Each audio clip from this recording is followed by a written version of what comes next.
with your bad self. All we do is win, win, win, no matter what. It's a winning Wednesday right here on the ONG Strike Zone. Good evening, everybody. Good to see you back again. Kelvin, Rochelle, Bryan Fulford here. Kelvin, how you doing, man? What up, yo? I'm feeling good, man. I feel like I'll be purchasing some more championship hardware coming up very soon. 2 times. Yeah. 2 times. It's a great time to try to get some merch, try to get some fan rings, whatever. We need to capitalize on it. We need to go ahead and find a way to support. It was a great week, man. The past 7 days, last week. Well, I don't know. Let me see. How many days? With one exception. Yeah. But you know, there was a balance to that. There was a yin and yang to that.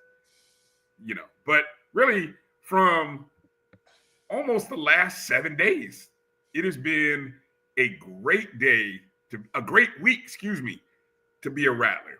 We celebrated 2 conference championships in historic fashion, which we'll talk about here shortly. We celebrated a sweep over, well, actually, hold on, let me go back. One of those championships, we actually beat a couple of rivals who had given us problems. Yeah. And then we swept a rival, an in-state rival, you know, and we introduced a legend, a Heisman Trophy winner, an NBA veteran, first-round draft pick as the new head basketball coach. One of the most, dare I say, Kelvin, the more and more I think about it, might be the most impactful hire for Florida A&M University athletics this millennium. It absolutely potentially could be. Absolutely. Yeah. So, I mean, it's been a great week. It's been a great week to be a Rattler. And we got to find ways to support our championship golf program and our championship tennis program. And, of course, coming up on the show, two of our favorite coaches. I mean, we love all our coaches. I mean, you know, it's hard. It's like having I don't have any kids, Kelvin, but I know for you, it's probably hard if somebody said, well, who's your favorite kid? It's like, what day is it? I don't know, but I know we love our coaches. And these 2 coaches have been friends of the program. No hesitation. When we call, they come on the show, always there to give us information when we need it. Coach Mike Rice, now a 2-time repeat champion. A what? A repeat champion. Now, wait a minute. When you say a repeat champion, what do you mean? Multiple champions, not just once, not 2. Okay. Yes, I got you. And a national championship. And a national, And a national. So, I mean, we love Coach Rice. He's coming on. And then, of course, we've got Coach Nikki coming on, our head tennis coach. Another multi-champion. Yes. What they have built over the past 2 to 3 seasons has been really fun to watch. And this one, it'll be interesting to kind of hear her thoughts as to which was more enjoyable, because we were 1 set away from 3-peating, but you know, you have to go through the struggle to so I mean, this team's path was built by the struggle of last year, so it's probably not even fair for me to say it that way, right? It was definitely a journey. You're coming in as a 3 seed, and you have to beat the 2 teams that defeated you in the regular season to get to the championship. I mean, to win one team one of those 2 teams beat you in the championship last year, and one of the teams swept you this year. Right. So, I mean, look, what an outstanding journey! What an outstanding journey for those. Coach them up, coach. Coach them up.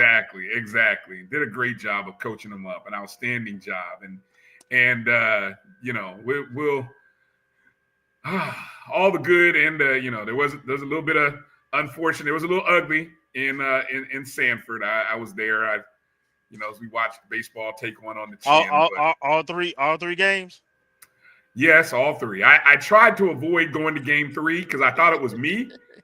It wasn't me. So I don't know if that doesn't make me feel any better. But you know, I did. I just think right now our opponent, that school from on the beach, they're just rolling right now, and so we'll see how long that lasts. But we'll get into talking about baseball here coming up shortly. So full show coming up, and who knows, maybe at the end of hour number 2, we might have another special guest. We'll see. We'll wait to see. But if not, it's already a loaded show with Coach Rice and Coach Nikki coming on the show. So I want to thank everybody for coming in early. However, and wherever you're watching the show, you can be watching us on our YouTube page. That's either the ONG StrikeZone YouTube page or the Jericho Broadcast Networks / Black College Sports Network YouTube page at MyJBN Online. We say hello to everybody there, especially our JBN subscribers, our YouTube subscribers. You could be watching us on Facebook. A lot of people like to, tune in on Facebook. So hello to the Facebook family on the Black College Sports Network and the ONG Strike Zone. And then, of course, Kelvin, we can't forget about the folks on Twitter. Still call it Twitter. Never going to change that. On Twitter and on IG. So we say hello to everybody on Twitter. On IG Live, Dr. Kenyatta Rozier. I think you might know her, right? I think you might know her, Kelvin. Yes. One of my favorite rattler, personally. You better be exactly. She's watching on IG. We say hello, Doc. How you doing? And of course, all the folks watching on X.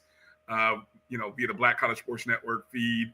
I got to make sure I go in and retweet that. I did from the ONG page, and I got to do it from my own personal page. So I'll do that in a second here. But good stuff. So loaded up show for you. Let's hit the thumbs up and the like button, folks. I'm going to get that out of the way here early. We love it that you guys come in the show, that you come in and support. But, you gotta hit the thumbs up and the like button. Help the algorithms out for us. All right, so let's go through the roll call as we like to do at the beginning of the show. And we say hello to all of our friends and, of course, the FAMU joining us, and none other than our guy, Jimmy Mack, coming in. Jimmy, first in, JBN subscriber. Appreciate you, Jimmy. Also giving me a little, my eyes out there. Sometimes I posted some stuff. I was working all last night, and Jimmy's eyes caught some things. It had, I didn't even catch it because I'm just typing and just trying to get it all together, man. But Jimmy caught it, so I appreciate you, Jimmy, for catching it when you did. Yeah, what up, Kelvin? Hey, there's another Rozier in the house. Ken. What's up, Ken? Alice. Appreciate you guys. Marvin Allen checking in from Duval. Exactly. Checking in from Duval County. There he is. Ezekiel Love checking in. Woo. Yeah. 24 hours from now, Kelvin, there'll be a draft. Yeah. I ain't got the bug yet. I don't know what direction we going. What draft pick are the Falcons, by the way? That's a good question, man. I told you I ain't even got into it yet. See, it's I say that because when you are outside, when you're in the middle of which my Colts are in the middle rounds, it's kind of like, yeah, whatever. There's no excitement. Nobody's really talking about us in the middle rounds. We know what we need. Maybe later I'll tell you who I would sneakily love for us to grab. I think I know. It might surprise some people, but anyway. Okay. Meredith, another JB. What's up, Meredith? Hello, how you doing, Meredith? Good to see you. Ashton Harris checking in. Nicola. Checking in. Bull. Good to see you, Bull. Checking in as well. Gail, another JBN subscriber. Appreciate you, Gail. Mary 305, another JBN subscriber. Hey, Auntie. Good to see you. JT in the building. Good to see you, JT. What's up, JT? Yes, sir. Doc is in the building. Dr. Lori. What's up, Dr. Lori? Checking in, moderating the chat rooms. Appreciate you always, Doc, for checking in, doing what you do. B. Starks in the house. What's up, B. Starks? Checking in. Good to see you. Another JBN subscriber on our YouTube page. Corinthia Morgan checking in. Good What's to up, see Corinthia? you. Yes, it is. Another great day. It's always a great day to be a Rattler. Kev from Tally checking in. Good to see you, What's up, Kev? Kev? Checking in. Tony. Good to see you. I'm so jealous. Tony hit a big one Final Four weekend. Didn't even share with me. Boy. Man. That's all right. He showed me a screenshot. You got that donation. Hey, you got that donation button sitting up there. Exactly. There you go, Tony. Help a brother out. Help a brother out. There you go. Appreciate you. Love you, dog. Little baby. Good to see you, What's up, little baby? Checking in. Let's see. Well, JT, he's on assignment. There it is. Let's just say it like that. He's on assignment right now. What had happened was exactly. Hey, I agree with you right now. 201 is loading. Yes. I agree 100%. I got you. Hey, it might happen. I'm holding out hope. I made a prediction on another show, Kelvin. 2025 is going to happen. As a bold prediction for this year. It's going to happen this year. It's going to happen. Dimitri, good to see you, What's Dimitri. up? Checking in. EA, good to see you, EA. Coming in. Keith, Fangs Up podcast. What's up, cuz? Make sure to check out Keith. Had a fun, let me see. When was I on? Days are blurry now. I think it was Monday. But Fangs Up podcast, you can always catch on Thursdays, usually Thursday evening and Sunday. I don't know if Keith's going to do a draft-related show. Interesting. We'll see. He'll be on the same time as the draft tomorrow night. So, good stuff. Sam Gilbert checking in. Good to see you, Sam. Oh, Benny. JBN subscriber as well. Can't wait for that gear. Hey, yeah, we got to talk about that offline. I'm glad you mentioned that. We got to talk about that. Tamara T, good to see you, Tamara. What's up, Tamara T? I think we can make some money off that thing. At least, do some positive things with it as well. Thank you for being a JBN subscriber, Tamara. And, oh, man, Dan Talk checking in, What's going on, Dan Talk? Yeah, I'm surprised. I'm surprised he didn't come in and hit us with a Hail Wildcats. I guess it evened out. Hey, just wait till you go down. Yeah. Is it okay? Get swept and do some sweeping. So it's kind of even weekend. My favorite hoops alumni / reporter / insider live for hoops or die lonely. What's up, Olivia? That's what I like to say. Yeah, so good to see you, Liv. Hope everything's well with you. Maybe, live more live bombs, live alerts. I don't know. What is it? You like live bombs or live alerts? What do we like? Live alerts. Live alerts. Wait a minute. Hello, Hollow. Hello. Checking in.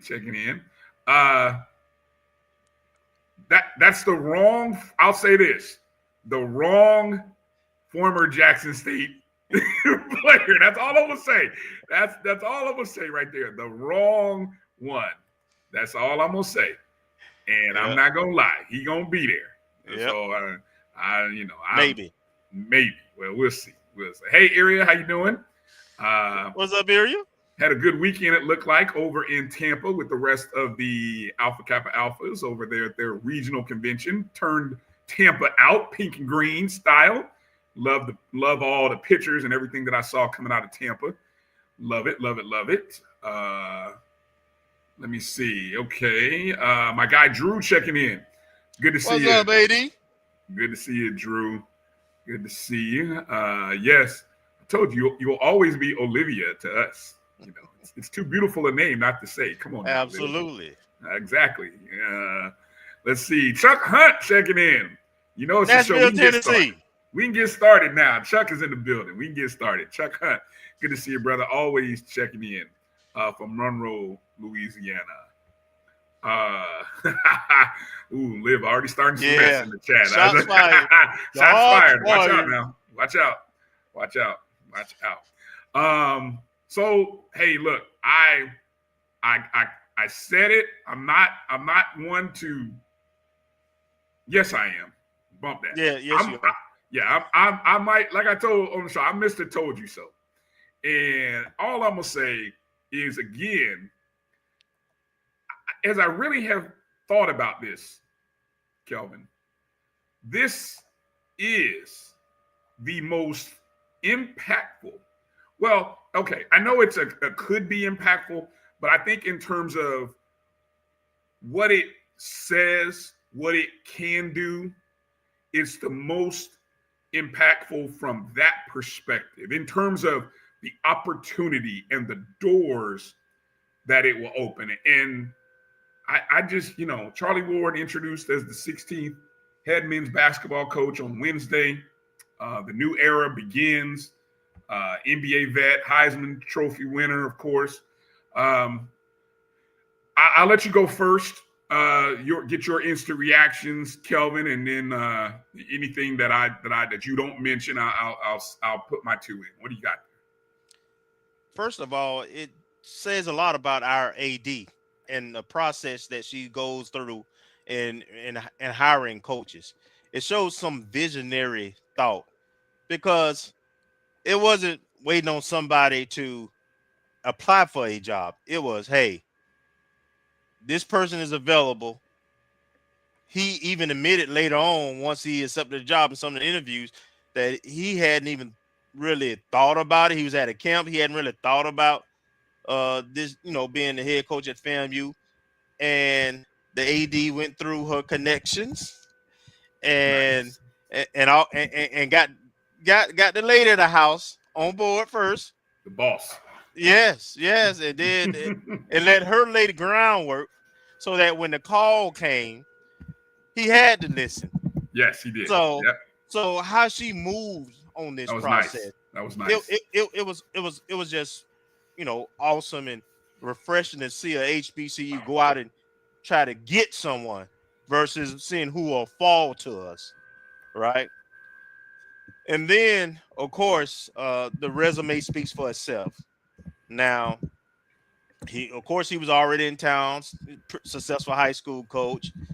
All the accolades as him as a player, both at a collegiate level across the tracks, a two-way sports player, basketball and football, and then a professional NBA player and coach. He coached in the NBA a couple of years also. So, has a resume, has a name, has some projects going on around town. And I know he's putting together his staff and team. And the possibility, from NIL to the caliber of athletes we can recruit, his connection already with the community, the entire community, black, white, old, young, rich, poor, his family roots. He told you he was born in FAMU Hospital. It's a slam dunk in so many ways. It's something you can really feel good about, beat your chest. And he's not a rah-rah guy. Charlie's a first-class person. Yeah. Right, as well as a successful coach.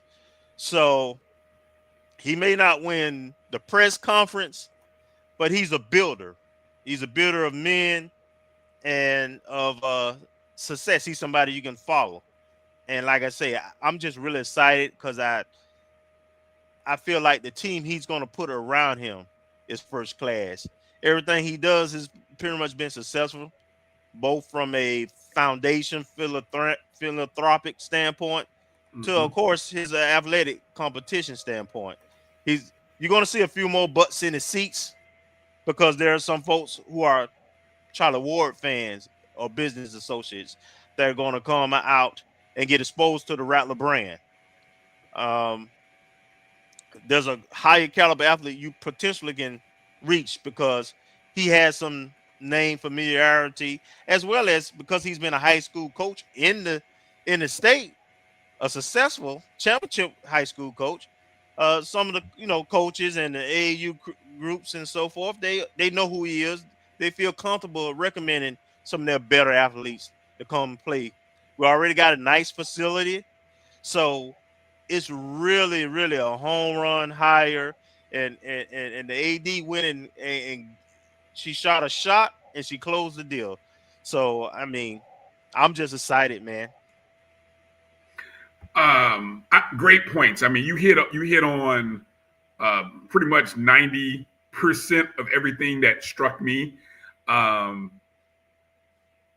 couldn't help but really soak up the story of how it came to be. And I'm sitting here saying that I told you so, and I want to be crystal clear.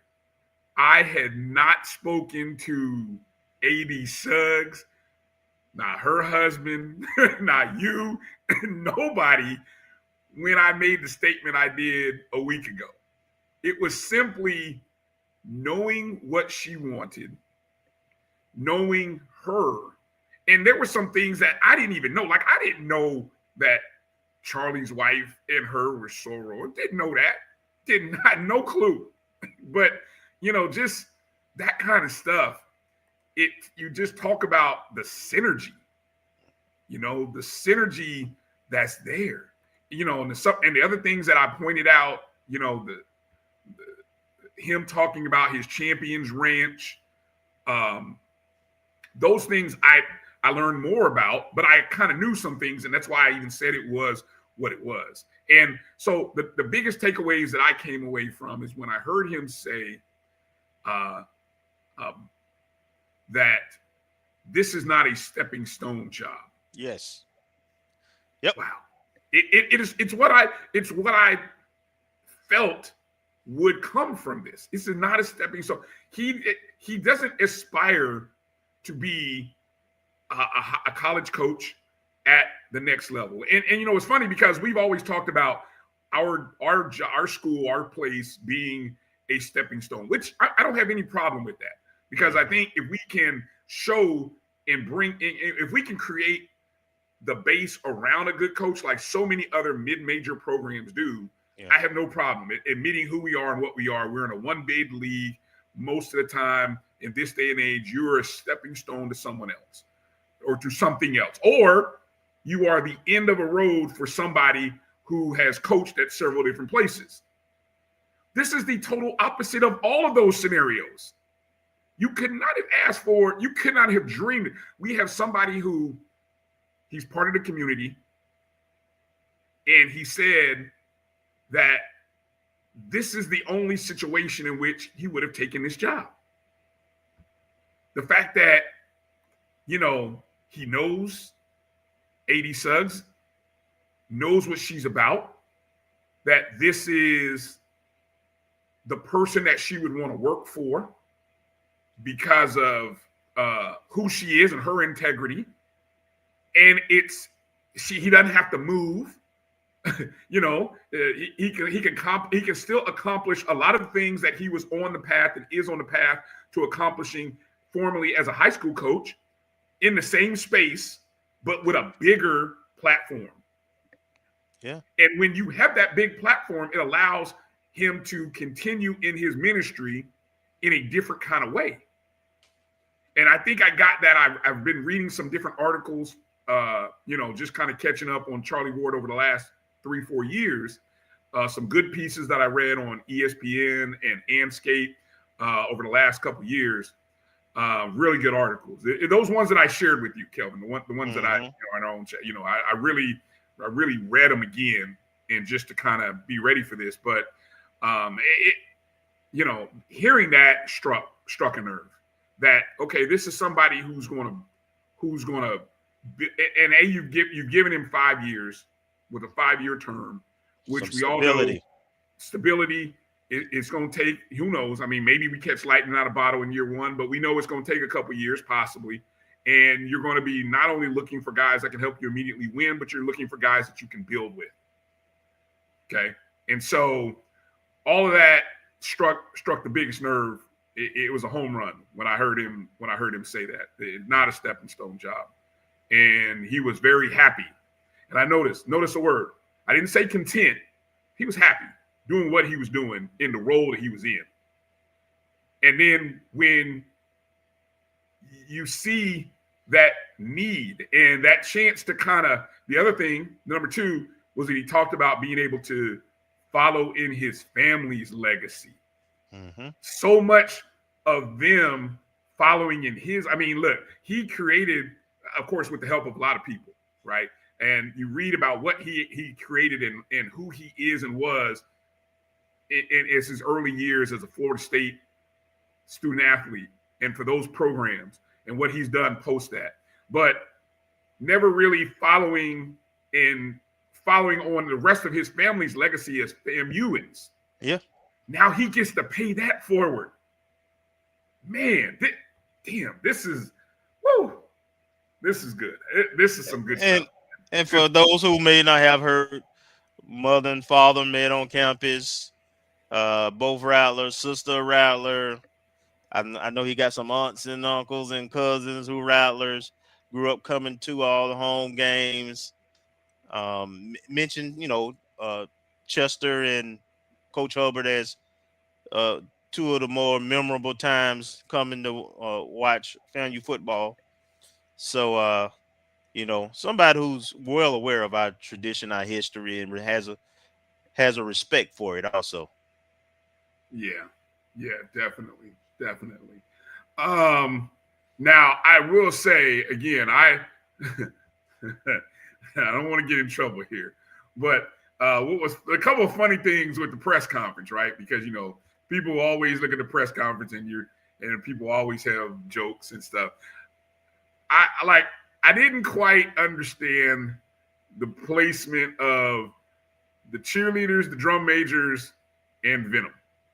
I'm like, maybe I missed something. I love that they were all up there. Look, they're all part of FAMU. I get it, right? I get it. But, I chuckled a little bit because I'm like, did the band play? Was the band there? I missed, was the band there? I missed it. Did the cheerleaders cheer? So I don't know. It just, I love that it all played out the way it did. But just that was just little things that kind of chuckled, that I got a little chuckle out of. And yeah, so it was good to see some of the photos.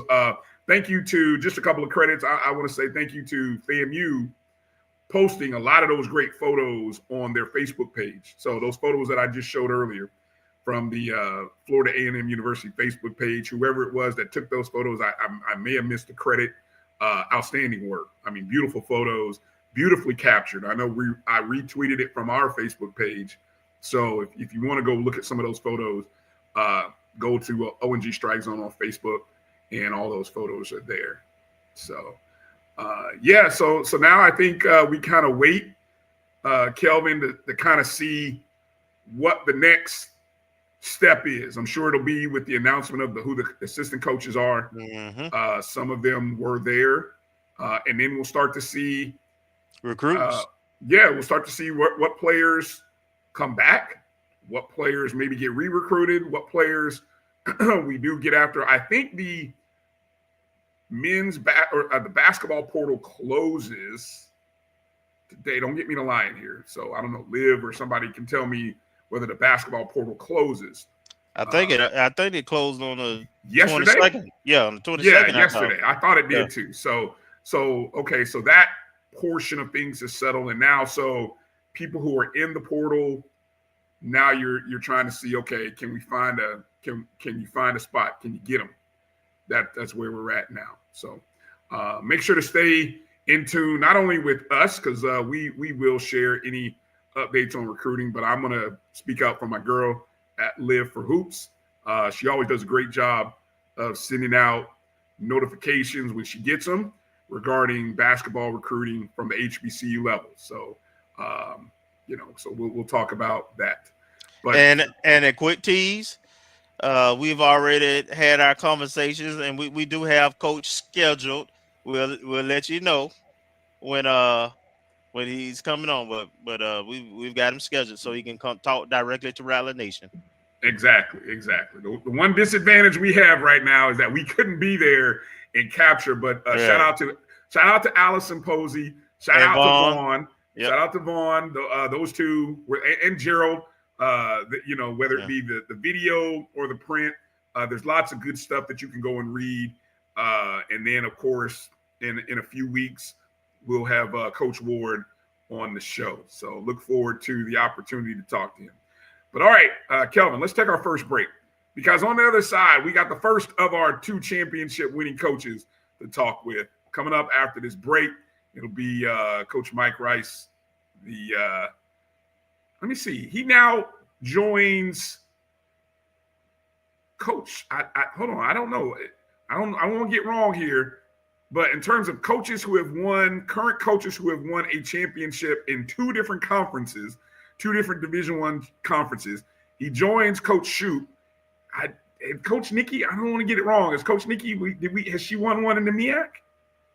I don't know. We'll have to do this. We'll have to ask the question and do the research. Yeah. So I mean, that's what kind of company that we're gonna have. We're gonna have multi-conference championship winning coaches, HBCU national championship winning coaches.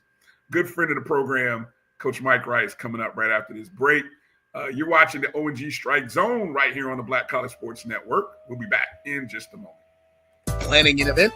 From weddings to corporate functions, CMJ Events LLC brings over 15 years of experience to make your vision a reality. Based in Metro Atlanta and serving statewide, even internationally, we provide versatile event planning and authentic catering cuisines tailored to your needs. Whether it's pre-game meals for student athletes, fundraisers, weddings, corporate functions, CMJ Events LLC is your one-stop solution for exceptional service and unforgettable food. Our diverse culinary heritage means we cater to all cultural tastes, dietary needs, and food restrictions, making every meal uniquely yours. Let's make your next event unforgettable. Visit us on all social media at CMJ Events LLC or email us at cmjeventsllc@gmail.com. Also give us a call at 404-664-3882 so that we can start planning now. This is the Dean of the College of HBCU Sports, Kenyatta Cavill of Dr. Cavill's Inside the HBCU Sports Lab with Mike Washington and Charles Bishop. Come mix it up in the lab where the course lecture is in session every Tuesday from 6 o'clock p.m. Central Standard Time on Facebook Live, YouTube Spreaker, or the BCSN app, as we discuss all things about the HBCU sports culture, including exploring the week that was in the sporting HBCU diaspora, as well as the upcoming week of HBCU sports. With me, the Dean, the College of HBCU Sports, on Dr. Cavill's Inside the HBCU Sports Lab with Mike Washington and Charles Bishop. Course lecture dismissed. You're looking for the latest information on Southern University sports, the Southwestern Athletic Conference, and HBCU athletics. There's only one place to go. Tune in to the Carlos Brown Show, exclusively on the Black College Sports Network. Thank you guys for what you do for HBCU athletics. This is a fantastic avenue for all of us. This is our ESPN, so we love what you guys do. Bryan, AD, Roy, all you guys at BCSN. We really appreciate what it is that you guys do for us.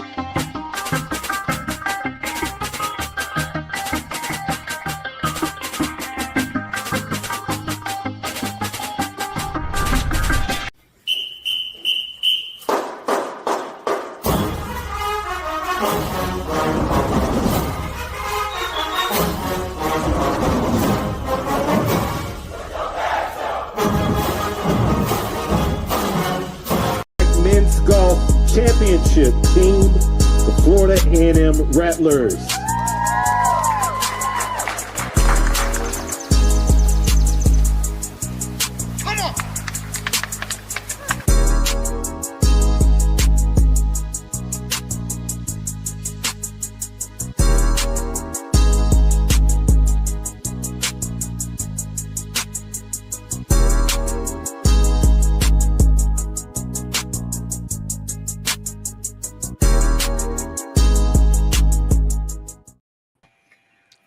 Welcome back to the O&G Strike Zone. Bryan, Kelvin, and the champ is here.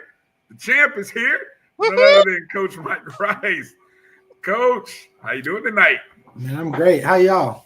Hey, doing great, Coach. Doing great, Coach. Congratulations. I feel like I won a championship too, Coach. Appreciate y'all having me on for sure to share some of what happened. Oh man, what an amazing tournament. What an amazing run. I go back and think to one of the last conversations that we had. Mm-hmm. And we knew we were this was, I think, right before that tournament up in Nashville, somewhere about that time, late March. Yeah. And we had kind of seen the team turn the corner. And I think you were very optimistic going into that tournament in Nashville. But before we get into talking about day 1 and 2, what kind of senses did you get about this team as you watched how they handled their business in the travel up to Birmingham? So great what you said about Nashville, because Nashville was very important. And I say that in that the team that we ended up, prevailing above was the same team that won the Nashville tournament, which really kind of surprised us. Not saying that they aren't a great team, because they are. But we felt really good going into Nashville. We were really trying to use it as a way to grab some momentum. They ended up winning the tournament, beat us by 14 shots. Mm. So that kind of changed a little bit about us going into Birmingham. But I think in a good way. I think our guys were a little a little too I'm gonna use the word cocky, but that's what it was. We were a little bit too much positivity going in. But I think because of what happened in Nashville, it kind of made them back up a little bit, and made us go, hey, you know what? We can't take these guys for granted. And then that was what our as coaches was talking about. Look, you can never take your opponent for granted, no matter who it is, especially being 2-time champions. I mean, we're going in, and they won SWAC 2 years in a row. But I think it made us come home and work a little harder. And so going into Birmingham, again, I think they didn't take them for granted, which was good. I think in previous years, maybe we did a little bit. So that was great. Again, I know the talent we have on this team. I know if we play our best golf, I still think we prevail in the SWAC, no matter what happens, as long as we play FAMU golf and we don't play against whoever's in the tournament, which is what you kind of saw in the first 2 days. And then the last day, look, they had my nerves going. I'm gonna tell you, I've never been so nervous in my life. Yes. Luckily, my assistant coach was young and has been, he was cool and calm. I was not cool and calm. But at the end, again, I felt good going in.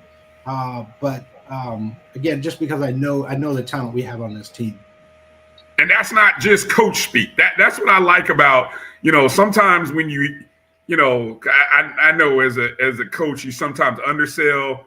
And you've never done that. You with this group, you have been very upfront about this team is talented, and you just needed them. You just needed it to click. You needed it for them to believe it and see it and trust the process, as they like to say. And so it came home. Huh? Yeah, and look, at the end of the day, and I said this today at the 220 Club. The one thing we did with this group is we challenged them all year. Like it was. Look, at the end of the day, the last 3 holes are what matter. And we put stuff on the line to make sure that they understood that. And it really worked out at the end, because I don't know if y'all were watching, but I mean, we had a 14-shot lead. Mm-hmm. And through 12 holes, we had a 1-shot lead. and I was going crazy. But when I say that, I rallied the guys. I had to take a break. I'm gonna be quite honest. I went to the clubhouse. I said, I gotta go to the clubhouse. I need to take a break. And then immediately came back out to rally them again. But we challenged them. And like I said, it is a young group. And my worry of the whole thing wasn't whether we were going to win or not. I just didn't want us to fail with such a young group, because you never know what happens afterwards, right? Right. But the fact that they saw that they can come through, and they were cool, and they tell me that they weren't. But they're – what we saw as coaches, they were cool and calm. Like, they really fought through it. And of course, at the end, we come out with a 6-shot lead, which is still a big victory. You give up 8 shots. And look, to take nothing away from Arkansas, Pine Bluff is a good team. Yeah. And the night before we had said they're a very aggressive team. So if they get it going, they're going to challenge us. And we got to be ready for the challenge. 14 shots seems like a lot, but I was standing on one hole. I was telling somebody, we lost 6 shots on one hole and did play the hole bad. Right? You got a 14-shot lead, you lose 6 on one, you didn't play the hole bad. They just went nuts for a little while, but we steadied the storm, and at the end, the guys came out, and I'm so proud of them. The work they put in. This is the hardest working team we've ever had. There's no question in my mind. Like, they're probably out at the driving range right now working, getting ready for regionals. So I'm just so proud of the work they put in, and obviously that's what we tell them. No, you know, if you work harder, you win. Nice. Go ahead, Kelvin. To your point, Coach, the first 2 days, really over the whole tournament, your scores were consistent as a team. You know, you come out the first 2 days, I think you were like 4 over as a team. 6 and 6. Yeah, and then 4 the last. So it wasn't like the third day that we dropped any. It's just that, you know, UAPB really did have that run that they had where, you know, it was 4 under, you know, as a team, which is, you know, they're smoking, right? But just kind of talk about your approach going into day 1 of the tournament, and then the team ability to be consistent throughout all 3 days. So again, some of the things we talked about, and one was to stick to the game plan. Like, aggressive sounds great. You know, it can win and lose, which is what we kind of saw on the Pine Bluff side. What we were pushing all year was to hit as many greens as we can. Like, we want as many birdie opportunities as we can. And so if we have more birdie opportunities than anybody else in the field, we have a good chance of winning. So that was something that we pushed all year. And so we put together a plan in the practice round to say, hey, these are some of the clubs that we're going to hit off tee boxes.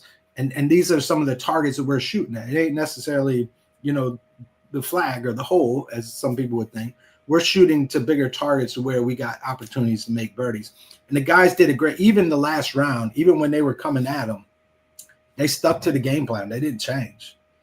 You know, it's like, look, this is working, and it will work. And we've seen it all year. It works. So the fact that they didn't, and that's why I say, again, we put pressure on them all year to make sure that, you know, this is the biggest time. SWAC conference, this is what we were playing for all year. You know, it's great to win 3 or 4 tournaments, but if you don't win the one at the end, those don't matter, right? So, but the fact that they stuck to it even when the pressure was on them was so impressive, especially for these young guys. We have one guy graduating, right, and he wasn't in the lineup. Right. Nothing against him. He's a great player. All 12 of them push everybody. But the fact that nobody in the starting 5, oldest being a junior, we only lose 1 next year, is that, you know, the future of this program is, I mean, we're in a good place. I can't even recruit for next year, right? So we're in a good place to win SWAC championship, and I'm recruiting beyond, but just not for next year. And to that point, Coach, the 5 guys finished in the top 10. I was gonna say that was the next. You know, we had 3 guys on. You know, there you go, right there. You know, first team, and then the other 2 are on the second team. I mean, that's never happened. Right. So, you know, we had a freshman, Sasha Robinson, which I will tell you might be the best talent we've ever had on this campus as a golfer. Wins the individual as a freshman in a playoff. I mean, under the pressure, he still wins it. So.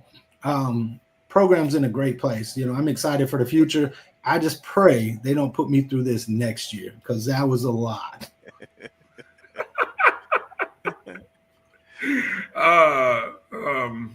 There you go. You see Sasha again, low medalist, as well as the freshman low medalist, and went down to a playoff there at the end. Wow. In the moment, Coach, I mean, that 14 stroke lead, and then to watch that, I mean, again, the only under par performance all day and they fired it off at us. I mean, it's like you had that lead, and we need every stroke of that lead going in. I mean, that's an epic story to tell, and the resilience of those guys. Was there any? You mentioned about what you had to sort of rally them, but I mean, was there one shot or one moment during that run when somebody made a big play or somebody made a big shot that you kind of said, okay, we're gonna be okay, we're gonna overcome this? You know what? And of course I went to all 5 of them while they're on the course, and I'm telling them the same thing. Like, look, guys, we need you. We got to step up. They're coming, and they're coming hard. Like, we got to do something.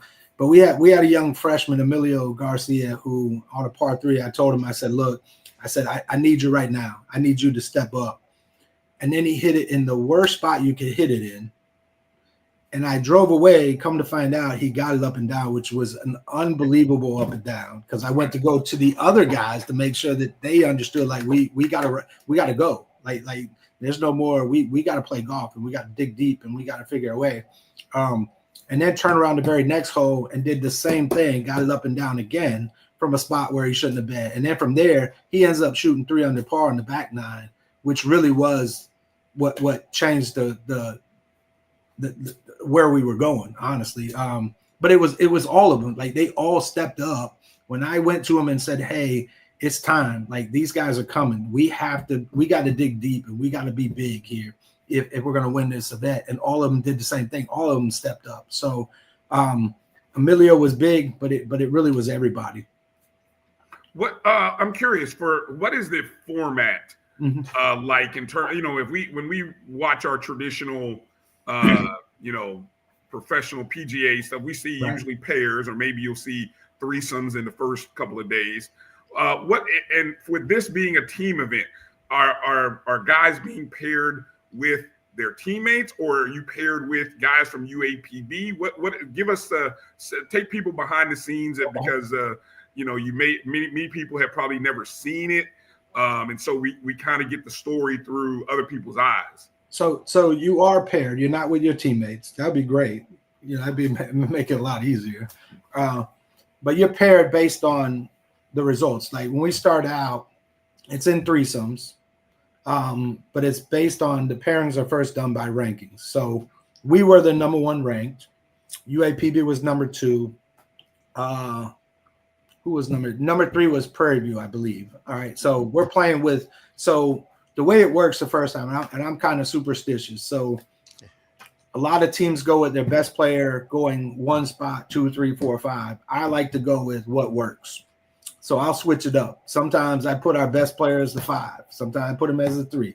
But wherever I put him, if it works, we don't change it. We play it until it don't work. Well, we didn't play well in Tennessee, so it completely changed. So I literally had our first player going out first, and I had our second player going out last, because I wanted our first player to go out and make a statement, right? Put it out there. And then I wanted our last guy to bring it in, which would have been our second player. After that, they repair it based on scores. So I don't have any control over it after that. So whoever's the low plays with the low from whoever the other 2 schools are. So at the end, whoever's the lowest score is playing last in the 5-some. So he's the very last person to go off. So it goes 5, 4, 3, 2, 1. So we had our number 1 player playing last, who ended up not winning, because actually our number 2 guy, who I had actually in the last group the first day, ended up winning the tournament. But I'm kind of superstitious, so I try to find lineups that I think work, and then after that they got to figure it out. I have no control over it after that. Gotcha. Let me ask another question here, and Kelvin, jump in here. But I'm going to ask you. You broke a little news, or maybe Vaughn broke a little news at the 220 Club. I was going to give it to you at the end anyway, but go ahead. Well, that's all right. So obviously from here, having won, we advance to the NCAA regionals, which are the weekend, I believe, May 13th. Actually, the week May 13th to the 15th, Tuesday to Thursday. But explain how it restricts us from playing and defending in the PGA Works Collegiate Championship, which is May 1st through the 3rd. Right. Dates don't conflict. I don't know. Explain it. Break it down for us, Coach. So up until about 3 years ago, and I played in the National Minority Championship, which is now called the PGA Works. We have always, as HBCUs, considered our national championship because that's what it is. Everybody plays in it. Up until 3 years ago, now the NCAA sees it as a national championship as well. So because of that, you can only play in one. So you either pick NCAAs or you pick the PGA Works. We're picking NCAA, which is the bigger of the two. And I don't mean to take anything from PGA Works.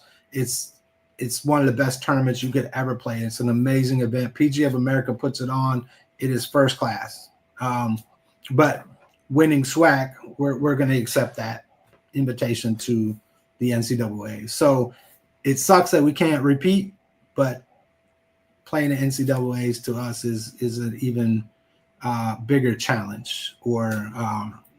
So it's unfortunate. So we get to put the MEAC championship, the SWAC championship, and the HBCU national championship on our resume. So I think we're in a good place.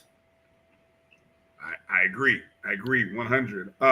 So what is the format for the NCAA regionals? How is it very similar to what you guys just went through?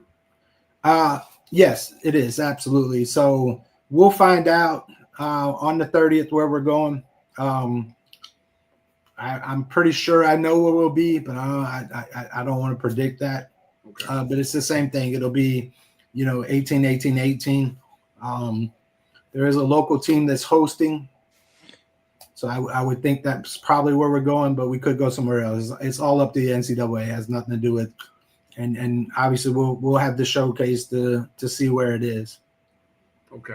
And this is the entire team. So all five guys go, and we go compete as a team. And of course, individuals, their scores are ranked in there as well. Yes, sir. And we'll actually have 6, as you always can bring a sub just in case. Gotcha. Yep. All right. Go ahead, Kelvin. What do you got for Coach here? You going down a few places, Bryan, that got my mind the churning there, because I've never asked these questions. Oh, Coach, Lord. So with the NCAA, because it's a championship stadium, my assumption is that if you have to travel, they pay for the travel and all that kind of stuff? We would love to say that. That's not the case? That's not the case. Okay. Is that the case with the HBCU? No, that's not the case either. Okay. Either one, no. We cover. Yeah. Okay. Yeah. All right. Is there any monetary type benefit from either? No, not at all. No. Okay. No. Okay. It's just championship. So okay. It'd be nice to say it's nice when you can say that you're a national championship. Absolutely. So all right, that's good to know. Now, let us know whenever the rings and pendants and our favorite polo. We want our favorite polo with the championship stuff on it. All right. I wore my national championship polo last week. Yep. I saw it. But did I miss hold on. Did I miss the memo on when that came out, or was that a K. Rozier custom design? That was a Rozier custom. Stop. That was a Rozier custom. Thank you. I was gonna say. But he knows the right people. You know how that works. I know. He knows a lot of people. Yes, but Coach, let us know how we can support your program. You got a young team.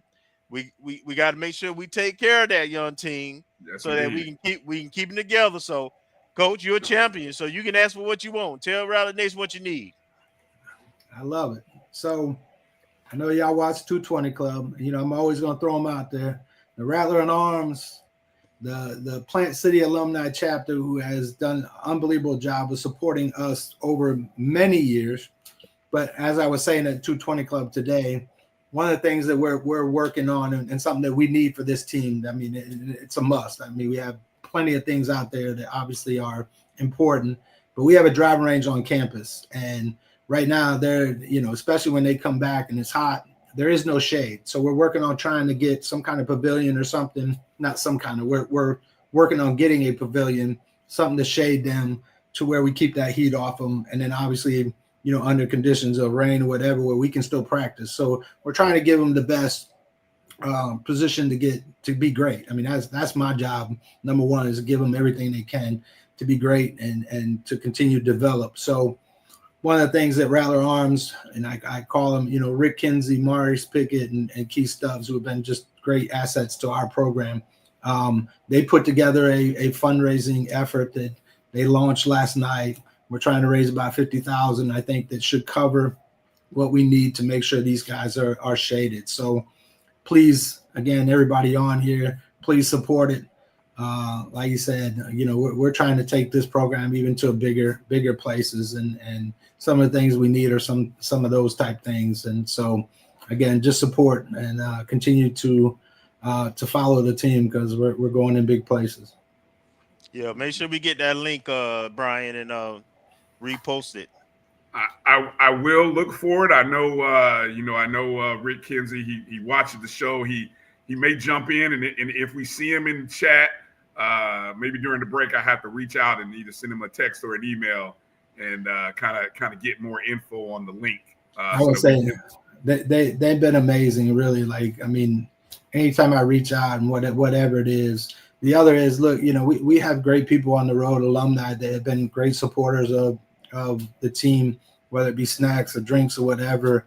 Those things go a long ways, and that goes for all programs. So, again, we love the support. Nice. Two conference champion, HBCU champion, none other than Coach Mike Rice, right here. Coach, congratulations again. Thank you. To your young men, your assistant coach. You guys make us proud, and it was fun to watch it. Look, it was fun to watch us dominate. And you seen that meme of Kermit, where Kermit is just gnawing on his fingernails. I thought it was going to be. I had graphic. I thought it was going to be an easy look. Like Vaughn said, Vaughn texted you, but I know you were going through it. Whew. And trust me, we were going through it with you, Coach. Watching the yes, we literally was. Yeah. How many times are we refreshing the app? Like, oh my God, what the heck just happened? And it's like, yeah. So and see, that's the other thing. I have a superstition. Ever since my assistant coach Moby was here, every time I pull up live scoring, we would play well and we start going down. So I never pull it up. So what I do is talk to other people. Are we okay? And I actually sent, and this is a true story, I sent a text to my assistant. I said, give me some good news. And he told me later on, he said, I wasn't going to respond at all. He said, but he did. He said, I got none. I said, oh, Lord. So that's why I said I didn't know until later on. I just knew that it was too close for comfort. And I don't, championships we've won weren't that close, which was nice. I like that. Much better than this. But the fact that we came out and just such a young group to do what they did, it was special. I can tell you all that. Well, it's a testament to you, first of all, Coach, and your eye for talent and your ability to help grow the game of the players that you're entrusted with. I guess I got one last question. So, what was the major thing that, because this team was so young, and it's hard to know how young people gonna respond, even though we had won some tournaments in pressure situations. What is it about the makeup of the team in its entirety you think that makes them mentally tough enough to go out and win these tournaments? That's a good question. I think, again, because we challenge them, we really do. We push them to put them in situations that are going to challenge them. That when you get in that pressure situation, you got to know how to handle it. we do some things in practice that do that. The other thing, and one of the things that I impress on all our guys, even young, and we have meetings sometimes where we have to bring that stuff together, is I think in order to win, this is my opinion only, I've heard other coaches say different things, I require that we're close. I require that we do a lot of things we do a lot of team bonding, because I just don't think, and in our sport, and it's funny, Nikki will be on later, we were talking about this earlier, is that, we're an individual sport, right? So we're trying to make individual athletes into teams, right? And so it's not easy, because especially at the high school level, because a lot of these kids, they're first of all, they're playing junior tournaments. That's their focus. It's not playing high school golf. It's playing junior tournaments. So it's all individual. So I do a lot, and I say we do a lot to do team bonding, to make sure that at the end, these guys have to love each other. They have to play for one another. They cannot play for one. If they're playing for individuals, we're in trouble. We're never going to come out front. And so we stress that to go along with trying to make sure that we're pushing them and we're putting them in situations that's going to make it harder for them. And look, we have a great team around us. Right? Our strength coach is amazing. Our trainers are unbelievable, right? So they have, everything they need. We just make sure that we continue to give them everything else, and then just push them, right? And then, like I said, I think the team part, we have to be one. We can't be individuals. And so we push that on them. And I think that's huge at the end, so that you understand that every shot counts, not for you, but for the big picture. And they did it unbelievable. I'm telling you, if you'd have seen them finish, especially we had 3 freshmen in the lineup, and for them to come out winners is it's something. Great job, Coach. We appreciate you and the team and staff. Yes, indeed. All right. Well, Coach, we got, let's see, guys are just training between now and May 13th. The NCAA regionals. We'll wait for the announcement. What did you say? You said sometime next week when that announcement will come out? Yeah, I believe it's Wednesday at 1. Okay, so next Wednesday, we'll know more about where the Rattlers will be traveling to. And we'll, until that time, Coach, congratulations again. Head down and keep swinging. And congrats to all the guys. And we have to work on getting some guys on the show. Maybe we'll work on trying to get Sasha on the show here. That'd be great. Before you guys head off the regional. So Rattler Nation can get a chance to meet him as well. Yes, sir. All right.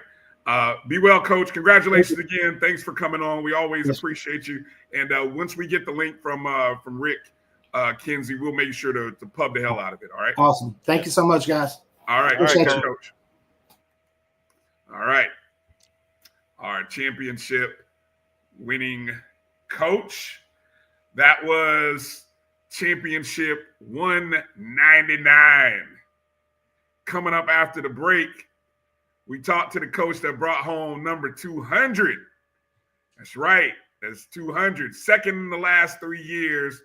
Coach Nikki coming up, and we're going to talk tennis. If you think that last day was exciting, I bet you Coach Nikki got some stories to tell. She might have been chewing on some fingernails in these matches over the 3 days in New Orleans, because it was not for the weak. It was not an easy one. No, not at all. But the Rattlers persevered, and that's what we love about this team and this coaching that these young ladies get. So we'll talk about it. We'll celebrate our next winning championship program here coming up on the other side of this break. Hang tight with us. You're watching the ONG Strike Zone right here on the Black College Sports Network. We'll be back in just a moment. Since 2002, Empowerment Resources, Inc., a nonprofit organization, has empowered more than 1,500 youth and adults in Duval and surrounding counties through its programs Journey into Womanhood, Girls Mentoring, Life Skills for Teens, and Parenting Education Coaching. To get involved with programs, volunteer, or donate, visit www.empowermentresourcesinc.org. Follow us on social media, facebook.com/empowerment.resources and instagram.com/empowermentJAX.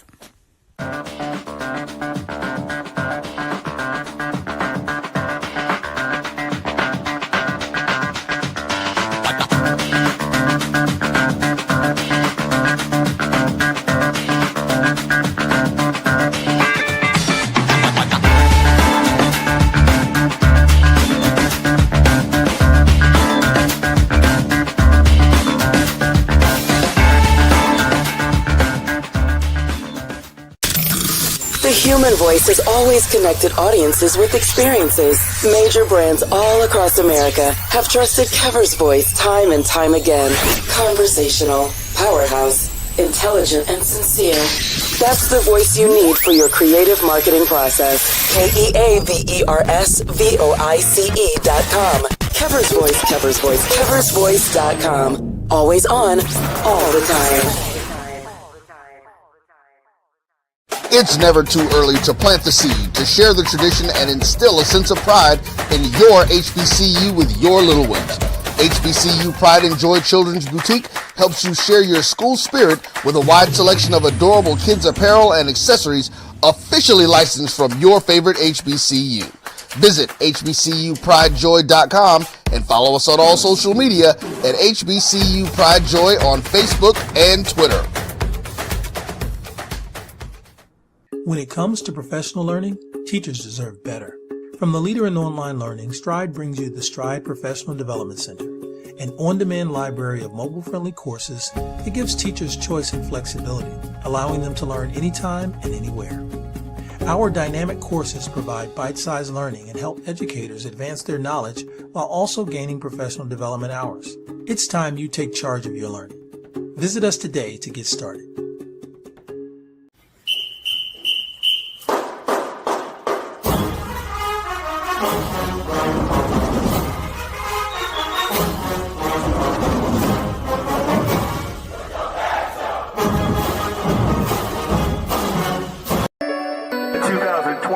SWAC Women's Tennis Tournament champions, the Florida A&M Rattlers. 'em.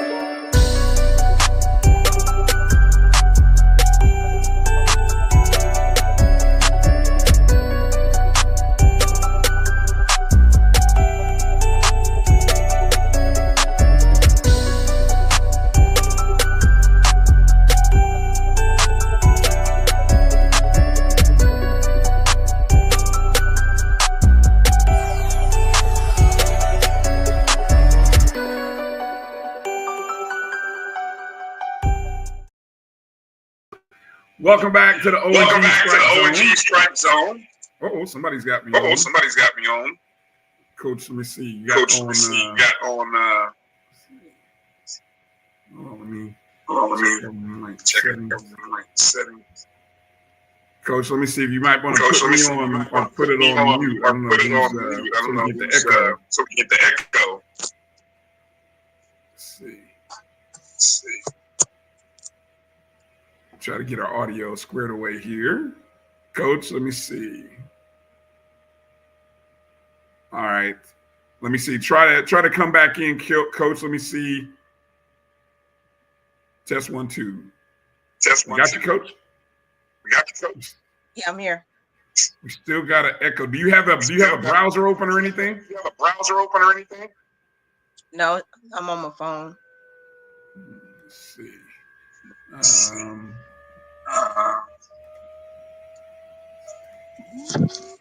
Are you on speaker or Bluetooth? You're on speaker or Bluetooth?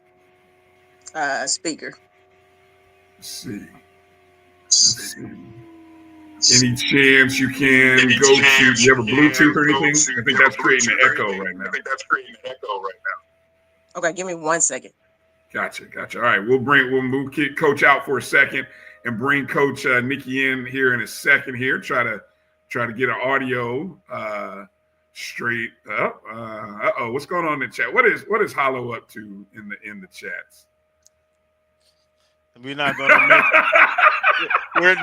to show that. I'm not going to show that either. Man, come on, Hollow. That's horrible. We do no such a thing. No such a thing. I hope he's wrong though. The fact that Hollow has been keeping up with that, damn it, man. No, he ain't keeping up with it. He's just shooting from the hip. That's not true. Yeah, hopefully not. But yeah, all right, let's try. Let's see if we got Coach in there. Hello, Coach. Coach. Can you hear me? That's beautiful. Yeah, we got you. We hear you. No echo. Oh, you can. Okay. Yeah, we hear you. You loud and clear. All right. Well, hey, congratulations. Welcome back to the show. Coach, how you feeling? Thank you for having me. I'm feeling good. Feeling really good. Hey, I was saying that if we thought the day that Coach Rice had on day 3 was nerve-wracking, I'm telling you, you guys went through some adventures. Nothing was easy, but I think at the end of the day, that sometimes might be the more rewarding aspect when you look back on this tournament run, having to defeat Southern, was it 4-2? Having to go up against the Alabama State Hornets, a rematch of last year's championship, in which they beat us 4-3. We turned around and we win that 4-3. And then you play Jackson State, who had beaten us 4-3 earlier in the year, and beat them 4-2. Talk about the roller coaster of emotions in that journey, Coach. Woo, I mean, just saying the scores was enough for me right now. I mean, it was definitely a tough one. We started off with Southern. They jumped on us quick. We had a lot of players down in the first set. They had to come back and win in the second and third sets, and pull it out. And then we played against Alabama State, and in the beginning of the year, they beat us 4-0, and so the girls was definitely hungry to get back there. And even that just from last year, that was heartbreaker in the finals, playing against them as well. But playing against them, we had 5 matches that went 3 sets. So I mean, it was definitely a battle between Alabama State again, and we was victorious. Winning that last match of 3, and then just going into Jackson State, it was the same thing. Held by her. The young ladies fought for each point, each game, each set, and they came out with a victory against Jackson State, who they actually beginning of the season we had a 5-hour match against Jackson State. So at the opportunity to win, but they came back and did what needed to be done during the site championship. Right. Go ahead, Kelvin. Coach, so this is another one of your championship. This is number 2 in the SWAC. And how many you had in the MEAC? I only had 1 in the MEAC. Okay, so 3-time champ. Coach, is this one any different? Does it feel different than the previous ones? I'm just feeling grateful. This team right here came together. We only had 6 players this season, and we had challenges from people being sick on one weekend or somebody being hurt. So we didn't have the subs to come in and relieve them during the time. They just kept battling through it. We had some great athletic trainers to try to keep their bodies intact. Strength conditioning coach that helped us throughout the week. Colleges helped us out through all those challenges. But what really kind of came together is these young ladies had each other back. They definitely fought for one another throughout the matches. You see that they was cheering each other on. They was giving each other high fives. And I know I saw earlier, what Coach Russ was saying, us being an individual sport, make a team. They definitely showed team this year and in this SWAC tournament, because they fought for everything and they was cheering for each other. Even if they were down, they was cheering for one another. And that's something that you want from your players to do, to fight to the last ball, whether you win or lose. And these young ladies did that. Coach, also, so I know previously you've talked about you may tinker with the lineup, who's with who, who's I think your one has been solid the whole year, and I don't think you did anything. But because you had lost to 2 of those teams that you faced, did you tinker or change anything going into the tournament in terms of your lineup? a few matches beforehand, I did change like doubles lineup, but it didn't go on I wanted to. But I changed the partners, and that changed the difference in our doubles play. As far as the singles, I kind of kept the same lineup.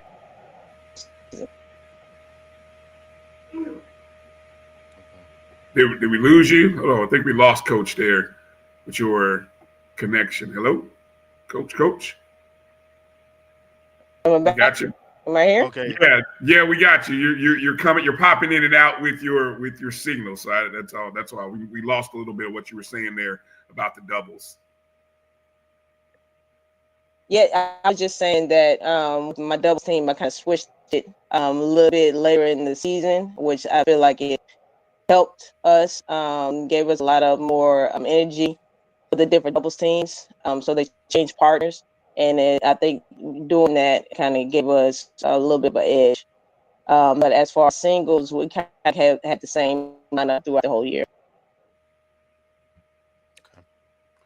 Right. Did Coach? I'm curious if just the fact that this team, in your core, this was their third tournament finals, third year in a row. And you've watched this team mature from, we talked about being mostly freshmen and sophomores 2 years ago to now seniors and juniors. So we've watched them grow. And this was by far the more challenging, I think, tournament run that they had, maybe even the more challenging season.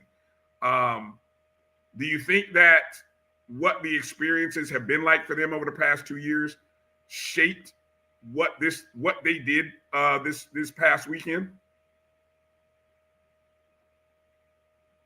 Yeah, I think it definitely gave them a little bit of edge of being in the finals four. They know what to expect. They know what it's going to come when you go into tournament. But I think this one definitely made them a little tougher. Like I said before, just having 6 players, everybody's playing regardless, and them knowing what they need to do from the previous years and the heartbreak that happened like last year and what they didn't want to happen again, I think gave them some fuel for this year. And of course, we got to definitely give a shout out to the ladies that part of the all-tournament team. Of course, Sarah was the all-tournament team MVP, 2-time SWAC Player of the Year. Of course, she won it 2 years ago. And then you have Reagan Harris, all-tournament team this year. But let's not forget, 2 years ago, she was the all-tournament MVP, if I'm not mistaken, 2 years ago. And then you had Genesis Whitelock, also a part of the team. Talk a little bit about the steadiness of Sarah and Reagan, and not to discount Genesis, but Sarah and Genesis, who have been on that high level, and especially Sarah. I mean, she really performed well in the one spot this year. She did. She knew that she was probably going to be playing one this year. So over this summer, she really kind of worked hard and got her my focus on what the challenges that she was going to have. I think her overall record for this year was 11-2 throughout the whole season, and then like 6-0 in the SWAC. So I mean, she really came out and dominated. She has grown a lot this year, or throughout the year she's been here, because she's a graduating senior.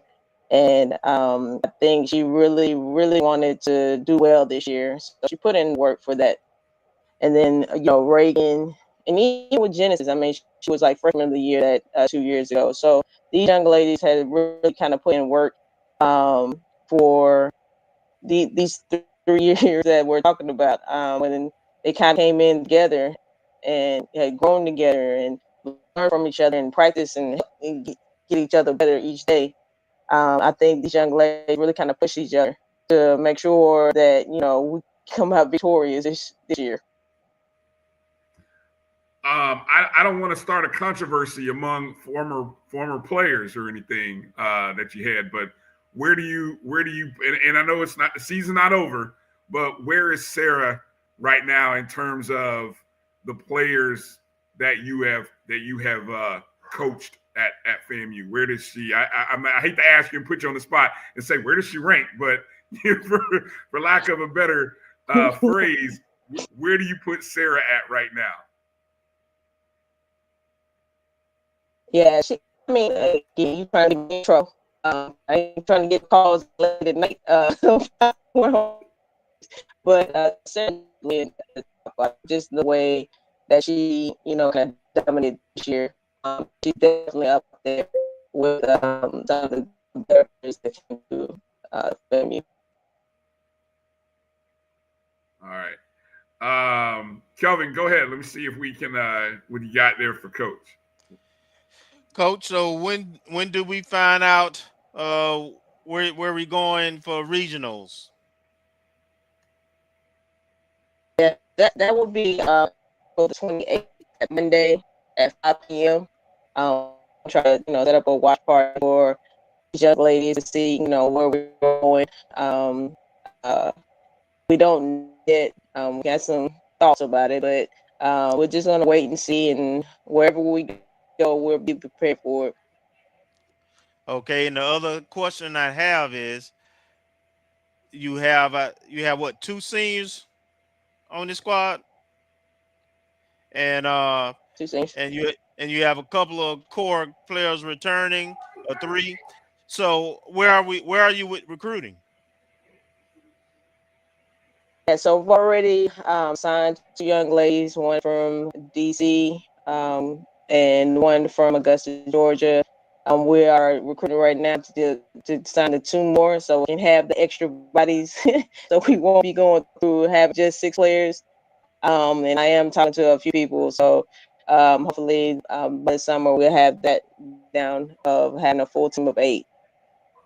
All right, last thing, Coach. You're a champion, so when champions, they can ask for money. So talk to Rally Nation. What you need? Again, we have been blessed with every stop that we went to. We had the boosters, the alumni to come out and support, and either give us snacks or give us the funds, and we appreciate it. So I want to definitely thank you guys for doing that. The girls definitely appreciate it, and potentially do that. The donation, not just us, but for everybody. Even though we did win and Safe Attendance Program, I definitely want to say that we definitely need support for all athletics, and if you can go out and definitely give money to us, it will trickle down to everybody, because we're coming in as one, and if we fundraise for one, it's going to make everybody on campus better. Coach, I lied. I got one more question. Do we have any idea when the other court, the second court, is going to get redone? Actually, we're working on it now. We're working with the USTA Florida to try to get some grant money to try to fix the other 6 courts. Hopefully, we can get that done this summer if possible. Because we would love to host one of our SWAC roundups. And our 6 courts right now is being utilized. We just had a Florida State that came over with their intramurals. They had a big tournament to use it. So I think it's great to get those other 6 done and have our the Gibson tennis complex look the way it needs to look. All right, awesome. All right, again, Coach, 2nd title in the past 3 years, 3rd title, one of 3 coaches at Florida A&M to have won in both conferences, the MEAC and SWAC. So and you brought home the 200th conference title. So a little trivia question will be, which sport brought home FAMU's 200th conference championship? We'll be asking that as a trivia question in about 5 years when we hit probably like 250 or something like that. We'll be saying what sport and what coach led us to our 200th. But again, hey, congratulations again, Coach. What a journey that it's been for you personally and for this team this year. So this will be a fun story to tell, or write a book, Coach. Everyone's writing books these days. I'm sure you got a book in you somewhere. Well, it definitely was a struggle this year. Having a baby earlier, this early part of this year, it definitely was a great year. So I am definitely happy and overjoyed. All right. Well, Coach, again, we appreciate you for coming on. We always appreciate everything you do and the way you represent FAMU, and we're always glad to kind of talk about your team and these ladies. And we gotta get somebody on the show. Maybe we get Sarah or Reagan on the show one of these upcoming days, so we can brag on them and do what we like to do. So I'll let Kelvin work on helping to make that happen. But we'll look out for the regionals, the pairings, and we'll kind of find out where we're going, and then hopefully we can get a good base of Rattlers up there to travel and see the team perform at the next stage. Last word is yours, Coach. Anything you want to say? Give you the last opportunity.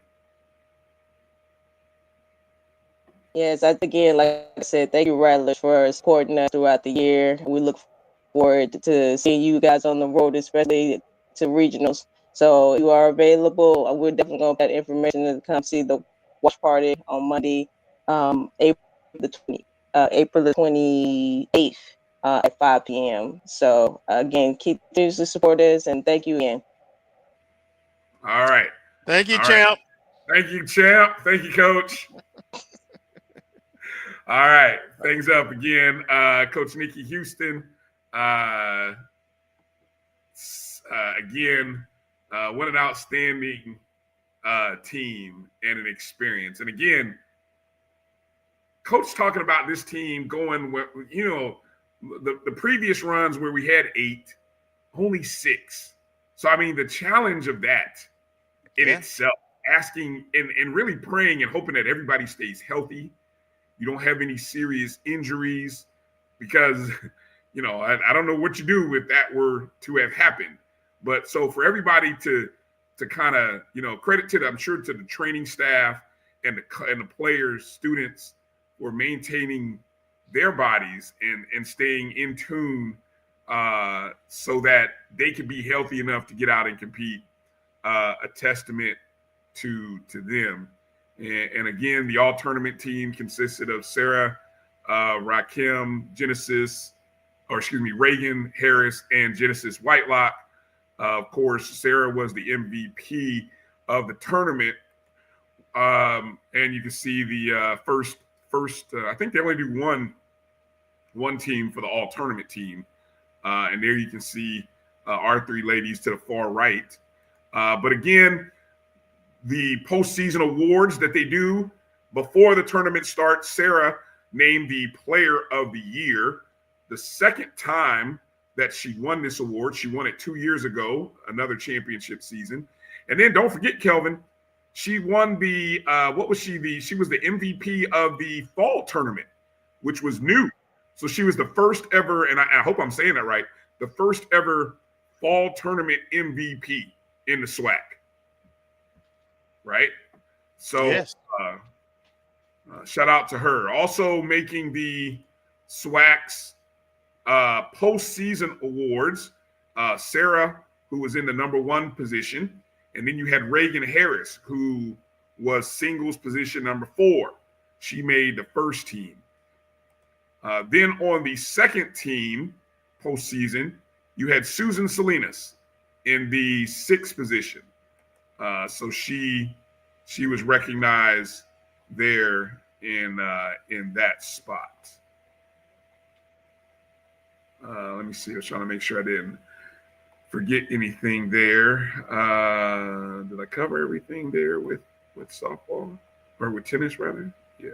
Oh, I got one other graphic here because we talked about the celebration of the past 7 days, Kelvin. Well, just to put it all in perspective, what this past week has been like for FAMU. 2 championships in 7 days. It was our 200th conference championship that, again, women's tennis run. And that 200 covers the SIAC, the MEAC, and SWAC. It was our 10th SWAC championship since joining the conference in this is our 4th year, right? We've won 3 volleyball titles, now 2 women's tennis titles, men's golf, women's cross country, women's indoor track, baseball, and football, all in 4 years. And when we didn't win it in most of those sports, we were runner up. We were in the I didn't do that calculation, but yeah, we got a few runner-ups in there. I mean, volleyball, we got a runner-up. Tennis, we got a runner-up. Track, women's track, indoor. Women's track got a runner-up. So yeah, there's a couple of runner-ups in there as well. And it also happens that what a first year it's been for our AD Angela Suggs. This is her 3rd conference championship team. Of course, it started with volleyball, golf, and now tennis. And of course, as someone nicely said in the chats earlier, 201 is loading because we have softball tournament coming up May 6th through the 10th. Yep. Outdoor track the next weekend, or sort of on the heels of softball, outdoor track. And then you have baseball at the end of May. So anywhere from 1 to 3 are all in play for this year for FAMU athletics. And so 201 is loading. Well said. Any thoughts on just when you kind of look at these numbers and just what has been done? What are your thoughts there, Kelvin? Man, I'm just proud. I'm ecstatic. It says the caliber of coaches and players we have and staff, and they're doing this without the maximum level of resources that they use, and they're committed. We got continuity. The coaches we brought on have been with the program, have been, with the team, and are also our graduates of the university alumni. So, but they're here. They win a lot. They recruit well. We talking about highest GPAs in athletics and golf and tennis. So the kids graduate. They represent us well. Great character. So are the coaches. So my appeal to Rattler Nation is, we winning championships. We got to give more. We got to give to it hurt a little bit, and push some more initiatives. And it's also important because we want to maintain this talent that we have. Golf mentioned that, it's a lot of freshmen on our team. Tennis has 3 of their top 5 coming back. And we want to make sure that, they have everything they need so that they will come back and continue to come back. I'll also remind everybody, and I saw a post, this came from AD Suggs, I saw it on Facebook, but if you donate today, and I'm going to put the plea out here, and I don't know what number we could encourage people to do this with, Kelvin. I don't know if 2025 or I can't think of a number, 1887, whatever, but I would just encourage you, text FAMU Athletics to 71777. That's FAMU Athletics to 71777. That link, the same link that we used during our Day of Giving, is still active, and you can still support our championship winning programs that way. Rick Kinsey did send that information too, so check either your text or the Twitter account. Okay. I'll look for that here coming up out of the break and see if I can pull that together. All right. Coming up on the other side of the break, we got a special guest going to join us. Special guest. I'll save it for you, Kelvin. We'll see if you can guess who it is that's going to be joining the show in the last half hour. And we still haven't got a chance to talk about softball's big sweep over the weekend, catch up on all things baseball, and track and field. Just finished with one meet in Gainesville, and they're heading out to Pin relays. Yeah, the historic pin relays this upcoming weekend. So we'll get a talk about golf, and then also make mention we're still not done. A lot of football recruiting news. Some guys hitting the portal, some guys being recruited. We all expected it, so let's not all be surprised. It might surprise some of you as some of the names, but to others, we're not so surprised. So we'll share some of that right on the other side. So hang tight for our special surprise guest and a little bit more information. You're watching the O&G Strike Zone. Hit the thumbs up and the like button, however and wherever you're watching our show. We'll be back right after these words. Let's face it, shopping for insurance can be time-consuming. That's why when it comes to your auto, home, and life insurance needs, make things simple and trust the experts at Allstate. They will help you get the coverage that fits your needs while helping you bundle your life, home, and auto policies. Bundling saves you money, sure, but it also saves you time, so you can enjoy the things that matter most even more. Contact me, Tammy Haynes, your local agent, for a free personalized insurance quote. Allstate, are you in good hands? There's a shot. It might be. It could be. Right field. Grand slam. What a shot. That's how you get hot, young fella. Thank you guys for what you do for HBCU athletics. This is a fantastic avenue for all of us. This is our ESPN, so we love what you guys do, and all you guys at BCSN. We really appreciate what it is that you guys do for us. Are you hungry for authentic Caribbean food? Like jerk chicken, oxtail, red snapper, shrimp, tofu, and rasta pasta? Well, find your way over to Mango's Caribbean Restaurant, 180 Auburn Avenue, right next to Royal Peacock in downtown Atlanta. Them belly full, but we hungry. Mango's Caribbean Restaurant, open daily from 11 a.m. to 10 p.m. And on Friday and Saturday, we're open till 4 a.m. Come to Mango's and put some spice in your life. Oh, we've got a good thing going. Mango's Caribbean Restaurant, 180 Auburn Avenue, right next to Royal Peacock in downtown Atlanta. For more info or directions, call 404-698-3992 or log on to mangoscaribbeanrestaurant.com. For instant coupons, text MANGOS to 313131. Tell your mama hungry, papa hungry, brother hungry. Mango's Caribbean Restaurant, authentic Caribbean cuisines. Open up the door, tell your mama hungry. The Cuvée Group is a Florida-based marketing and training consulting firm. We help businesses communicate to their target audience and engage them in conversation. We also help to expand their audiences, which will ultimately result in growth for those organizations. In addition to being a certified constant contact specialist, my colleagues and I are also certified in John Maxwell Leadership Principles. We use these proven principles to conduct workshops, training, and private coaching sessions for individuals and companies looking to take things to the next level. Contact us to schedule a free consultation. Issues today, don't delay, call Cuvée.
This is actually my first walk-off, so I can't express just how excited I was to do it for my team because they do everything for me. I was behind the plate the whole game, and so I knew his strike zone very well. He's very tight, so I knew that anything that was with those pitches weren't going to be solid hits, and those were balls 100%.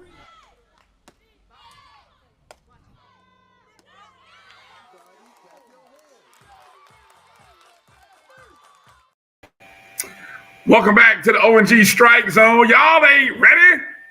Bryan Fulford, Kelvin Rozier, and look who popped in. None other than Marcus Green. Black Tony, everybody. Black Tony. What's up, Marcus? Doing all right. How are y'all? Hey, doing well, brother. We're good, man. That video courtesy of WCTV of none other than Keely Spooner, the catcher, who once again with that time it was a walk-off hit for the Lady Rattlers in Game 3 of our series against Bethune, trailing 3-2, bottom of the 7th inning. Spooner hits a 2-run single there to bring 2 across as FAMU would get the 4-3 win and improve to 17-4 in the SWAC, 21-17 overall, taking the sweep from Bethune, who beat us 2 out of 3 games the last time we played them at their place. So you heard Keely there. And just for people who forgot, it was Keely who broke up the she didn't break up the no-hitter, but she brought home the game-winning 2-run homer against Jackson State in the deciding match of that series just a couple of weekends ago. So talk about being a big-time hitter, big-time player. That's what she proved to be. And again, going back to that series, we took game 1 and 2 by a score of 5-1, and then 1-0 in game 2 of the doubleheader on Saturday, and then of course 4-3 in that final game. Did I even? You were there, Kelvin. I want to before we get into any post awards, talk a little bit about what you saw, just the experience and the excitement, and a little bit of controversy, a little bit of sore feelings. I don't know, all none, some. What did you see there, Kelvin? Report live for us if you would. So this team is just extremely scrappy. You know, this is about the 3rd or 4th game in the last 7, in which, you know, they've won it late. So this team uses all 7 innings and every last out. So, you know, the Sunday's game, you know, they were behind pretty much the entire game, but, you know, it was in striking distance. They were playing well. You know, Bethune, you know, was also competitive. It's a rival game, top 2 teams in the conference. So, you know, it was going as expected. You know, it's competitive.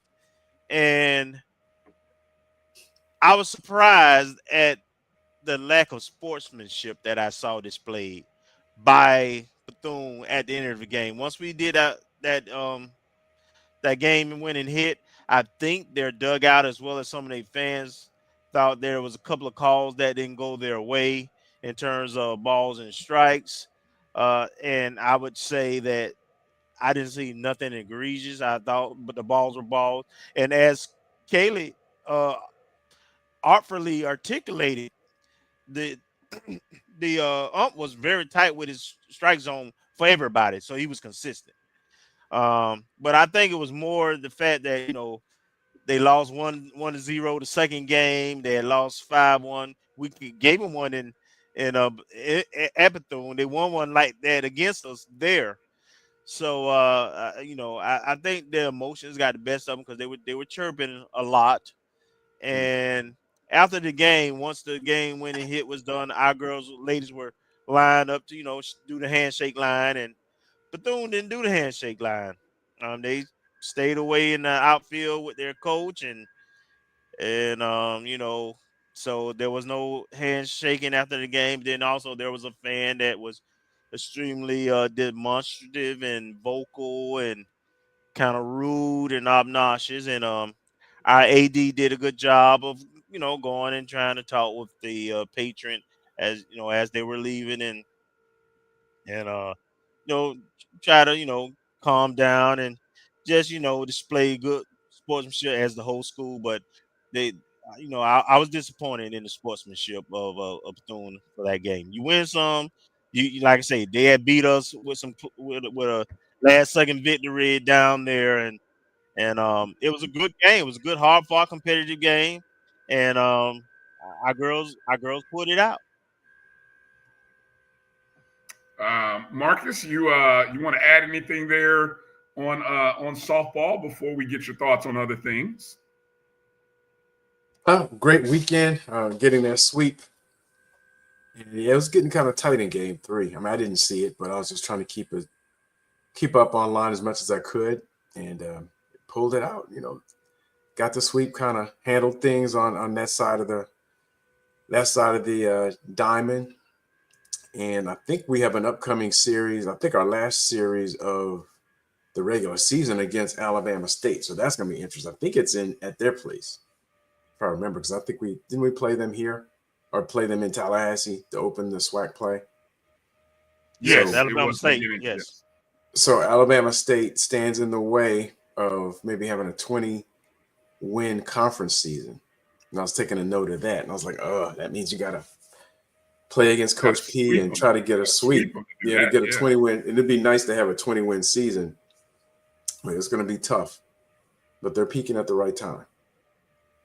Yeah, great comments in there. Iria, she's a softball alum, and she said, look, it's always been that way. So she would know. And definitely Corinthian was there. EA, and it does. Look, EA, he's not lying. Remember the end of the basketball season, the regular season game, FAMU and Bethune. That game ended, and so, it's just gonna be that way, I guess.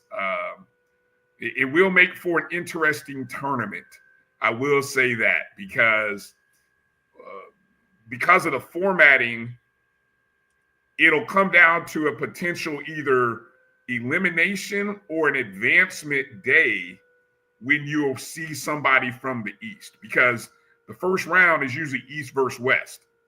So unless you get a situation where you get 2 East teams moving into the second round, which then would put them closer to the championship, or you end up seeing potentially somebody from your Eastern side in the losers bracket, which ends up being an elimination game.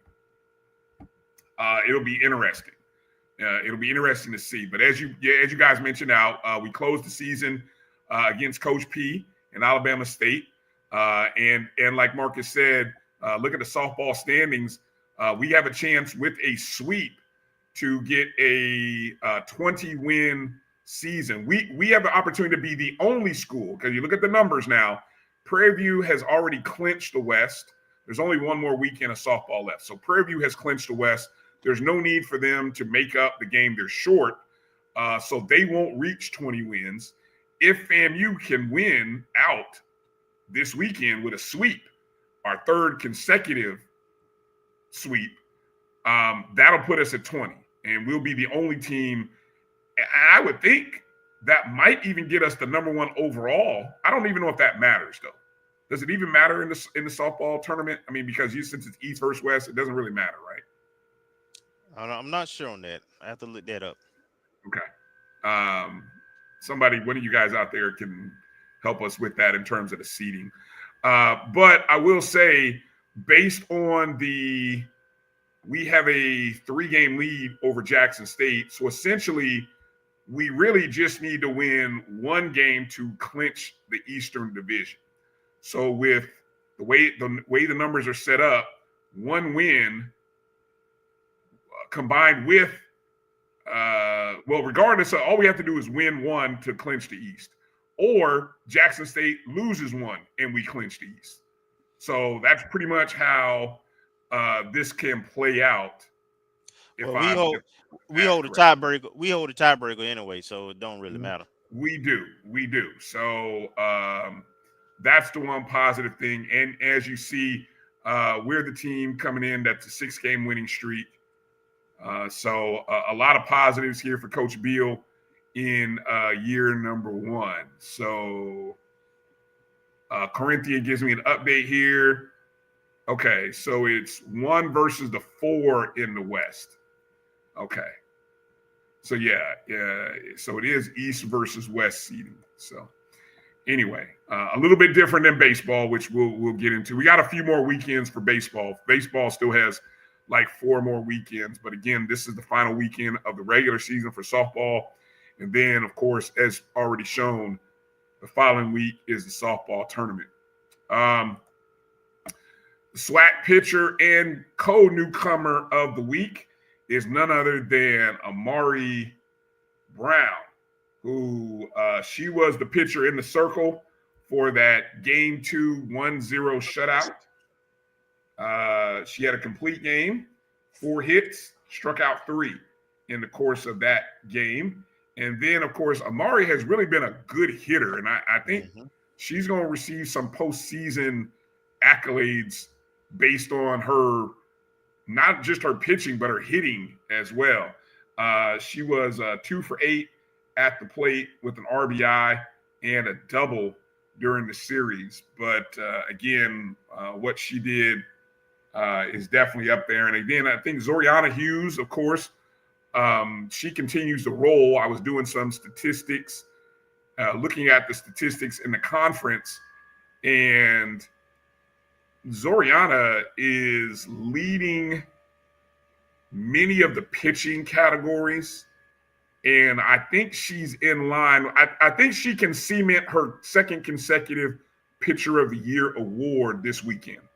I really, because I think when I was looking at the stats, I think there may be one other young lady that might be in, and what we're talking about wins in starts, like her percentage of wins v starts is what is separating. She may not have the best ERA. I mean, it's still not bad, but there might be a couple of young ladies who have a little bit better this year, which is what was so outstanding last year for Zoriana.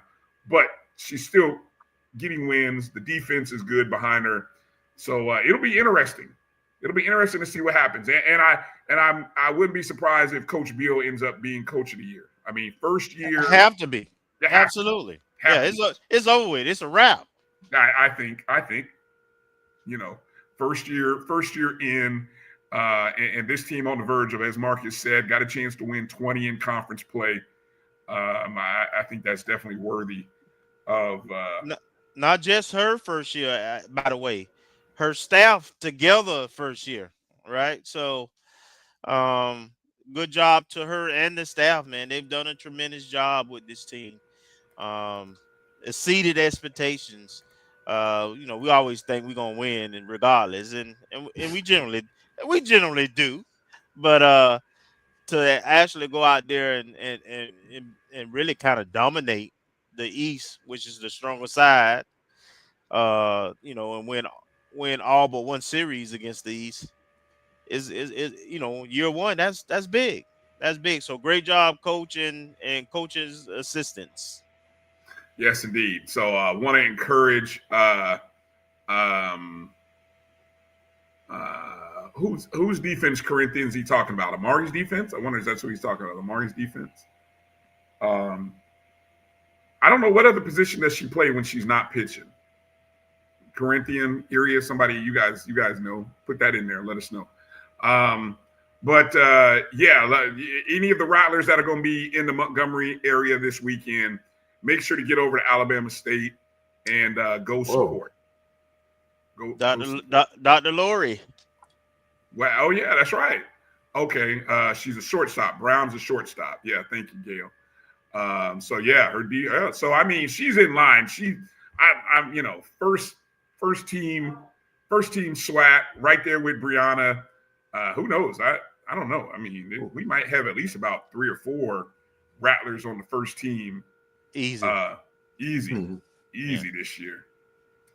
That's right. So that's this weekend. So I encourage you guys to get up there. And then the postseason awards. Again, you saw the postseason. The tournament is in Biloxi, Gulfport, Mississippi. Gulfport, Mississippi. Man, that's my birthday week. I wish I could like just take off and be there for that. Anyway, one of these days, I'm not doing my other thing. Anyway, all right, let's talk about baseball because it's been a tough go of late for the baseball team. Matter of fact, had a home game today against Mercer University. I feel like this is how many times have we played Mercer? Is this like the fourth or fifth? That's what I was gonna say. Yeah, it seems like we were playing them every other Wednesday. Yeah, I don't know what kind of agreement we have, like playing a 4-game series over the course of 6-7 weeks.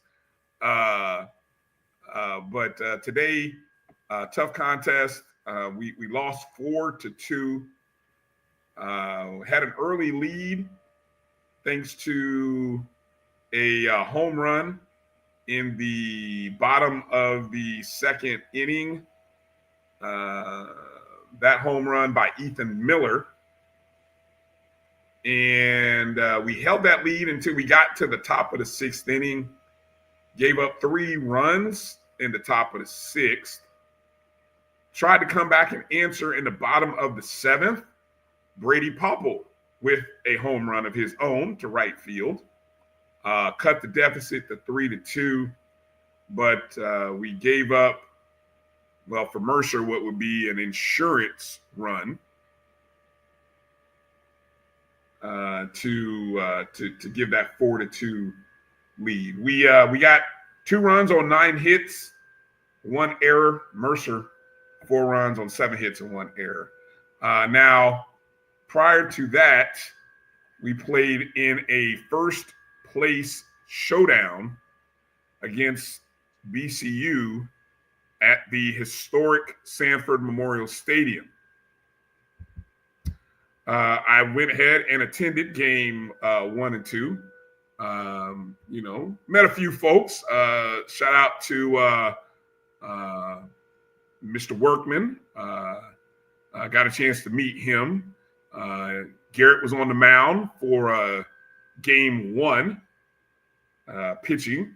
Of course, the young man, a freshman, true freshman from right there out of Tallahassee. So shout out to the Workman family. Thanks for always watching the show. Appreciate you. But it was overall a tough weekend. Tough weekend for FAMU as we would be swept. And I guess the toughest part of it, guys, we only scored 7 runs over the course of the 3 games. Bethune scored 8 in game 1, 5 in game 2, 9 in game 3. We just, I don't know, it was, I'm giving credit to Bethune. I mean, because really, their pitching was on point. And I thought our pitching was good, but theirs was just better. And their hitting was good. And so very timely. Coach Hernandez, look, that was the 6th series win for Bethune. I mean, they are in first place by now 3 games over us and 2 or 3 other schools. And there's a reason. And so they are who we are all chasing right now. Any other thoughts that you guys have regarding the baseball series, which, we're in a bit of a slide right now. I mean, we've lost now 6 in a row heading into this weekend series hosting Grambling. So first thing I'll say is that, I got to give credit to Bethune. I've actually watched them a couple of times outside of conference. They beat North Florida and JU also, along with sweeping us over these last 5 or 6 games that they've played. So they're playing winning baseball right now. And they're pitching, as you mentioned, their pitching is consistent and their hitting is consistent. The one thing with FAMU's team right now is our batting has fallen off a little bit over these last 2 weeks, right? We're playing good teams now, and we are competitive in the games, but we just not generating enough offense consistently enough, right? Popple's gonna be the conference player of the year, no doubt, has to be, right? He's consistent, but outside of him, it's been hit and miss over the last 2 weeks. Now, this series against Grambling coming up is important because they tied with us for second place. So now we're starting to. This is the second half of the season. We starting to position ourselves, and we don't play. We've already played Alabama State and BCU, right, head to head. So I think one of the Texas schools and Grambling are the only other teams in the upper half of the SWAC standings that will play. Everybody else, is kind of follow along. So we should be able to, correct the ship. Now, we are playing without our number one pitcher, who was dominant. Number one pitcher was going to be the pitcher of the year in the SWAC, right? So but our pitching is still holding up. We still got good arms. We just got to get the offense going. Might have to manufacture runs a little more, be a little more aggressive. Change up, our first pitch strikes. We might need to swing at the first good pitch we see. I know. But yeah, this is important series this weekend. So, anybody in Tallahassee area, come cheer these Rattlers on. Let's get back, get the winning taste back in our mouths. And look at this. That's the kind of competitive team that we're dealing with. They continue winning. Just beat South. They beating everybody in the state. Beating everybody. Exactly. They beat everybody in the state. Everybody in the state. Yeah. I mean, just right now they're hot. I mean, they're just hot right now. So I mean, still a lot of there's still what 4 more weekends to go. So we're 3 games behind. Again, hold on. I think I've got the standings here. I got the baseball standings. There we go. So you can look at the baseball standings right now, and we're in that. Now, the interesting thing is with the Texas Southern and Grambling, both of whom we do see. Again, you mentioned Grambling State this weekend, and then we're on the road for the Texas Southern series. Now, it'll be interesting to see. We've always had a belief about the teams out west. Mm-hmm. It'll be interesting to see how we compare to them, because that's, again, what's fascinating about the new dynamics of the baseball scheduling. Bethune has a series against UAPB, Arkansas Pine Bluff. And if you've been paying attention, they kind of hot. Don't let their record fool you. They have smoked, who was it, Southern? And then who was it that they smoked the week before? I shouldn't say smoke, but they swept Southern, and then they swept whoever. I think the series before that was maybe Grambling. Mm-hmm. So UAPB has somehow figured something out, and they're playing good baseball over the last couple of weeks. I'll be interested to see how they maintain that against Bethune this weekend. Yeah. Marcus, you got any thoughts there? Anything you want to add regarding baseball? Yeah, I was a little disappointed in the series this weekend. I thought it was a showdown for first place, and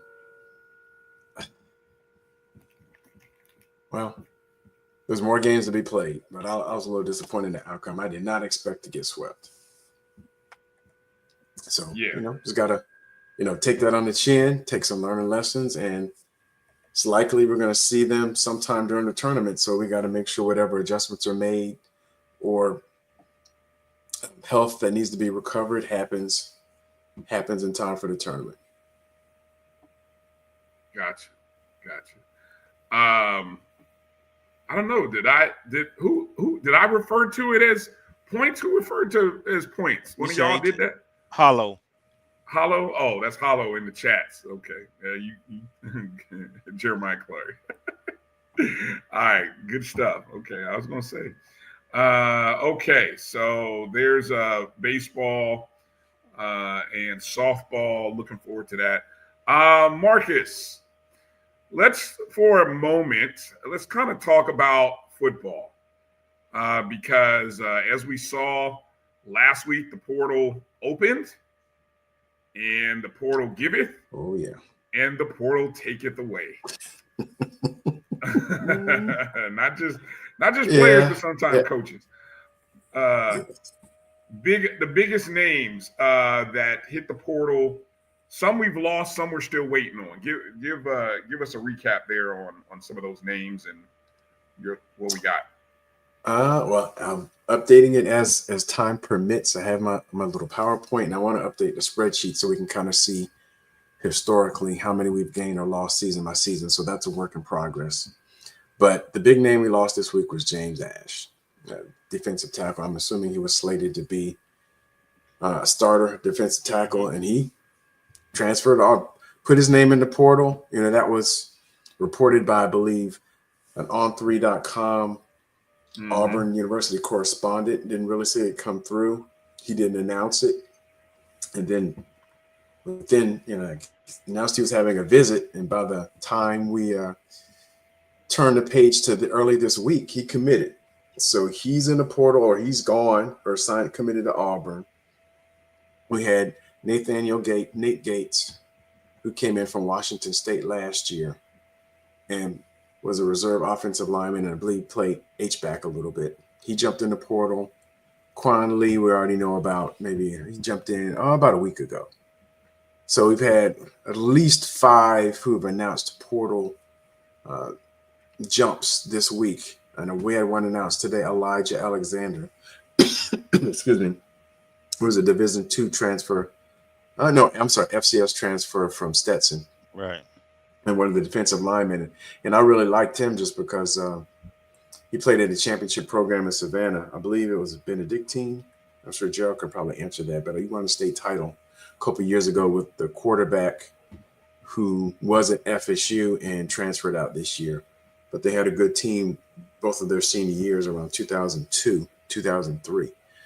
So there's some depth on defensive line we need to recoup. And that's not forgetting any earlier transfers we had earlier this year around December at the opening of the first period. And also Kobe Gross did put his name as a portal entry. And he did so for a short time last year as well.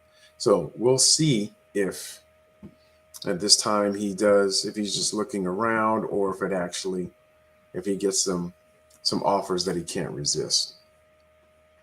But we have about, let me see, count them up.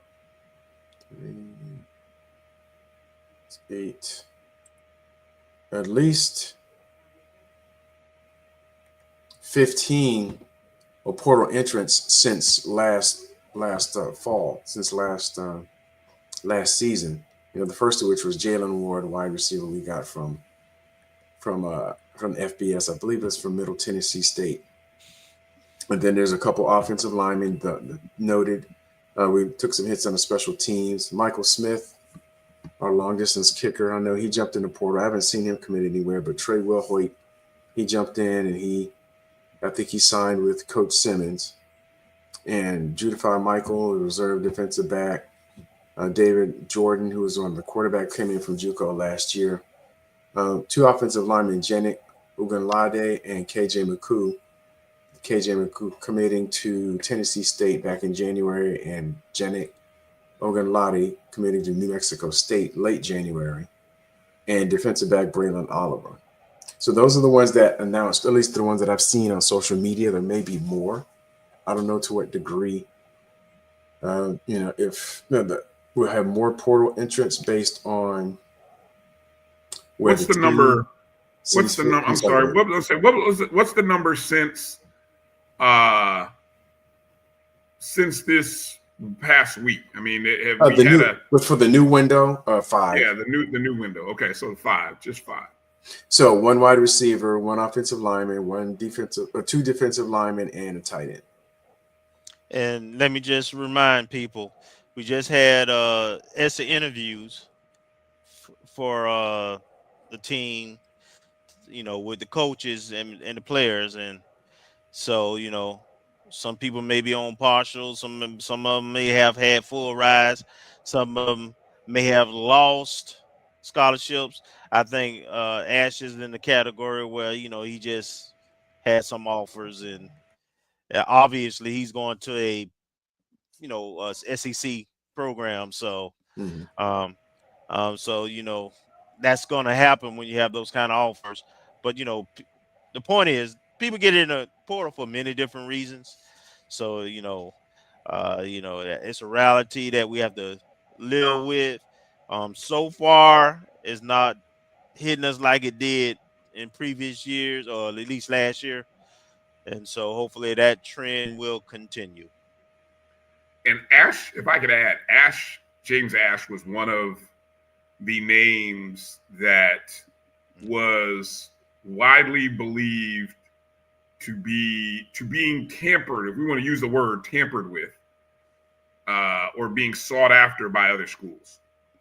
That was when we were at spring practice. We knew that there were people that wanted, James Ash. So when we see how quickly he moved, let's not be surprised that happened as quickly as it did, because the seeds had already been planted, apparently.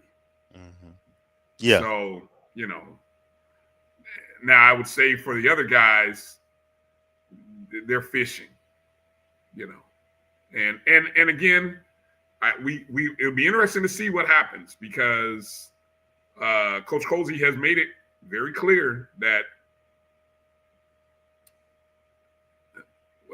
well, based on what we believed to be coming, that he was going to have to make some cuts. Now, I don't know if this is a transition to the latest news regarding roster limits and things. I don't know. Do you guys want to go there for a quick minute, or do we want to kind of go back to other football related stuff? Let's talk about offers. Okay. Yeah, let's wrap up football. And so, as you're saying, the portal giveth and portal taketh away. Well, we're trying to get back on the give side. So I know we made a few offers, and actually at least a couple offers, and I've seen and people jumping in the portal, just making themselves available from other schools. There are quite a few recruits or people that we offered as high school students that have jumped in, and they're probably within the last 2 recruiting classes. So that should be interesting to see where they finally end up, whether we extend an offer to them or if they end up down at FIU. And I was curious just because I noted when Coach Colsey was on, I believe it was last week, I think on the 220 QB Club, he mentioned that while Coach Simmons up here for the spring game, and when the portal window opened, he mentioned Coach Simmons sent a text saying, and it to me, I interpreted it as saying, hey, there might be some guys here that might shake loose. I haven't seen too many. I've seen a couple of FIU guys whose names are in the portal.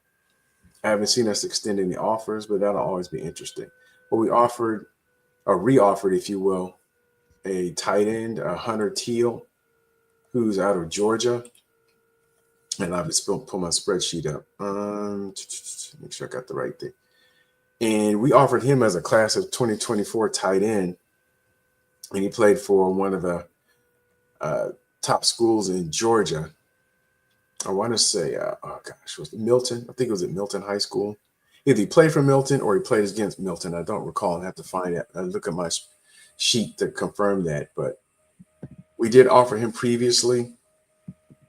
And we did commit from, I think we talked about it last week, Isaiah Davis, a transfer from Creekside High School.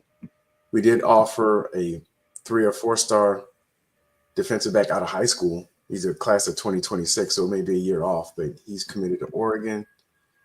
And we made a few offers recently, portal offers to some offensive linemen. It seems like all this week, and I haven't had a chance to update my spreadsheet, but I've been updating other things that I would have that list that, we're hitting the offensive lineman pretty hard, which isn't in alignment with what Coach Colsey said, in that we're looking for some offensive linemen. We're looking for a defensive lineman, a rush lineman. We did offer one today, transfer from App State. I think his name is Anthony Rozier. I don't know if he's related. I think he's played it with Kiva. He's from Orlando area. You can never go wrong with a Rozier in orange and green. With Kiva. So yeah, we've offered quite a few. So it looks like we're trying to address our noted areas of, I wouldn't call it deficiency, but noted areas of interest coming out of spring practice. So I want to say we've offered at least 3 or 4, maybe more than that, transfer offensive linemen, 1 defensive lineman or rush linebacker. I haven't seen anything along the lines of D tackle that would replace James Ash. But we've made offers this week, so we'll see who comes in. And once again, I think the portal closes on Friday. I think we talked about it last week in terms of how long the portal is open, but that's only for players to submit names. So players can submit up until the deadline and have up until the deadline to submit, so they'll be eligible for playing in the fall.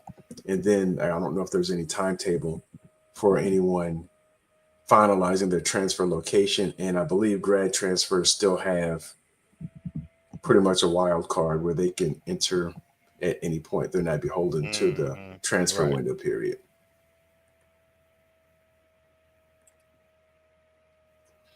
So I know, we've offered, let me see, I'm going to count them up. 1. Question for you, anybody, either of you from EA. Does Colsey, do you think Colsey holds a spot for some of the guys in the portal, or does he move on? Well, I would say my opinion would be, and I'm going to pull up the list. It depends who it is. Yeah, it depends on who it is. I agree. I think Kobe Gross may have a spot. Yeah. Everyone else, I think, may be replaceable. Like Quan Lee, I mean, I know, well, I don't know, but I would assume. Appreciate you, Quan, but yeah, that I think we can move. Yeah.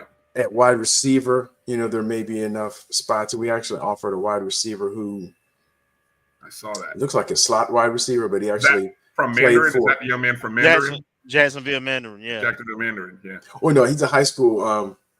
He's a high school recruit. So he committed. Yeah, he committed today. Yeah. Or yesterday, and along with his teammate Adrian Medine. They're both from Mandarin High School, and they were offered back in December. But we did make an offer to a slot wide receiver, maybe bigger than a slot, might be 6 feet, who actually played for Coach Jeffries at Western Illinois. And he's a JUCO from California, so they have that in common. So it'd be interesting to see if he can get one of his former players from previous stop to come to FAMU. So we offered a wide receiver who runs about maybe a little smaller, but kind of the same size as Quan Lee. And from a skills position standpoint, there seems to be no shortage of players either within the state of Florida or the Southeast region. So I don't necessarily think that. I think Kobe may have a spot to return, but everyone else, I would hazard a guess to say, well, it was good knowing you.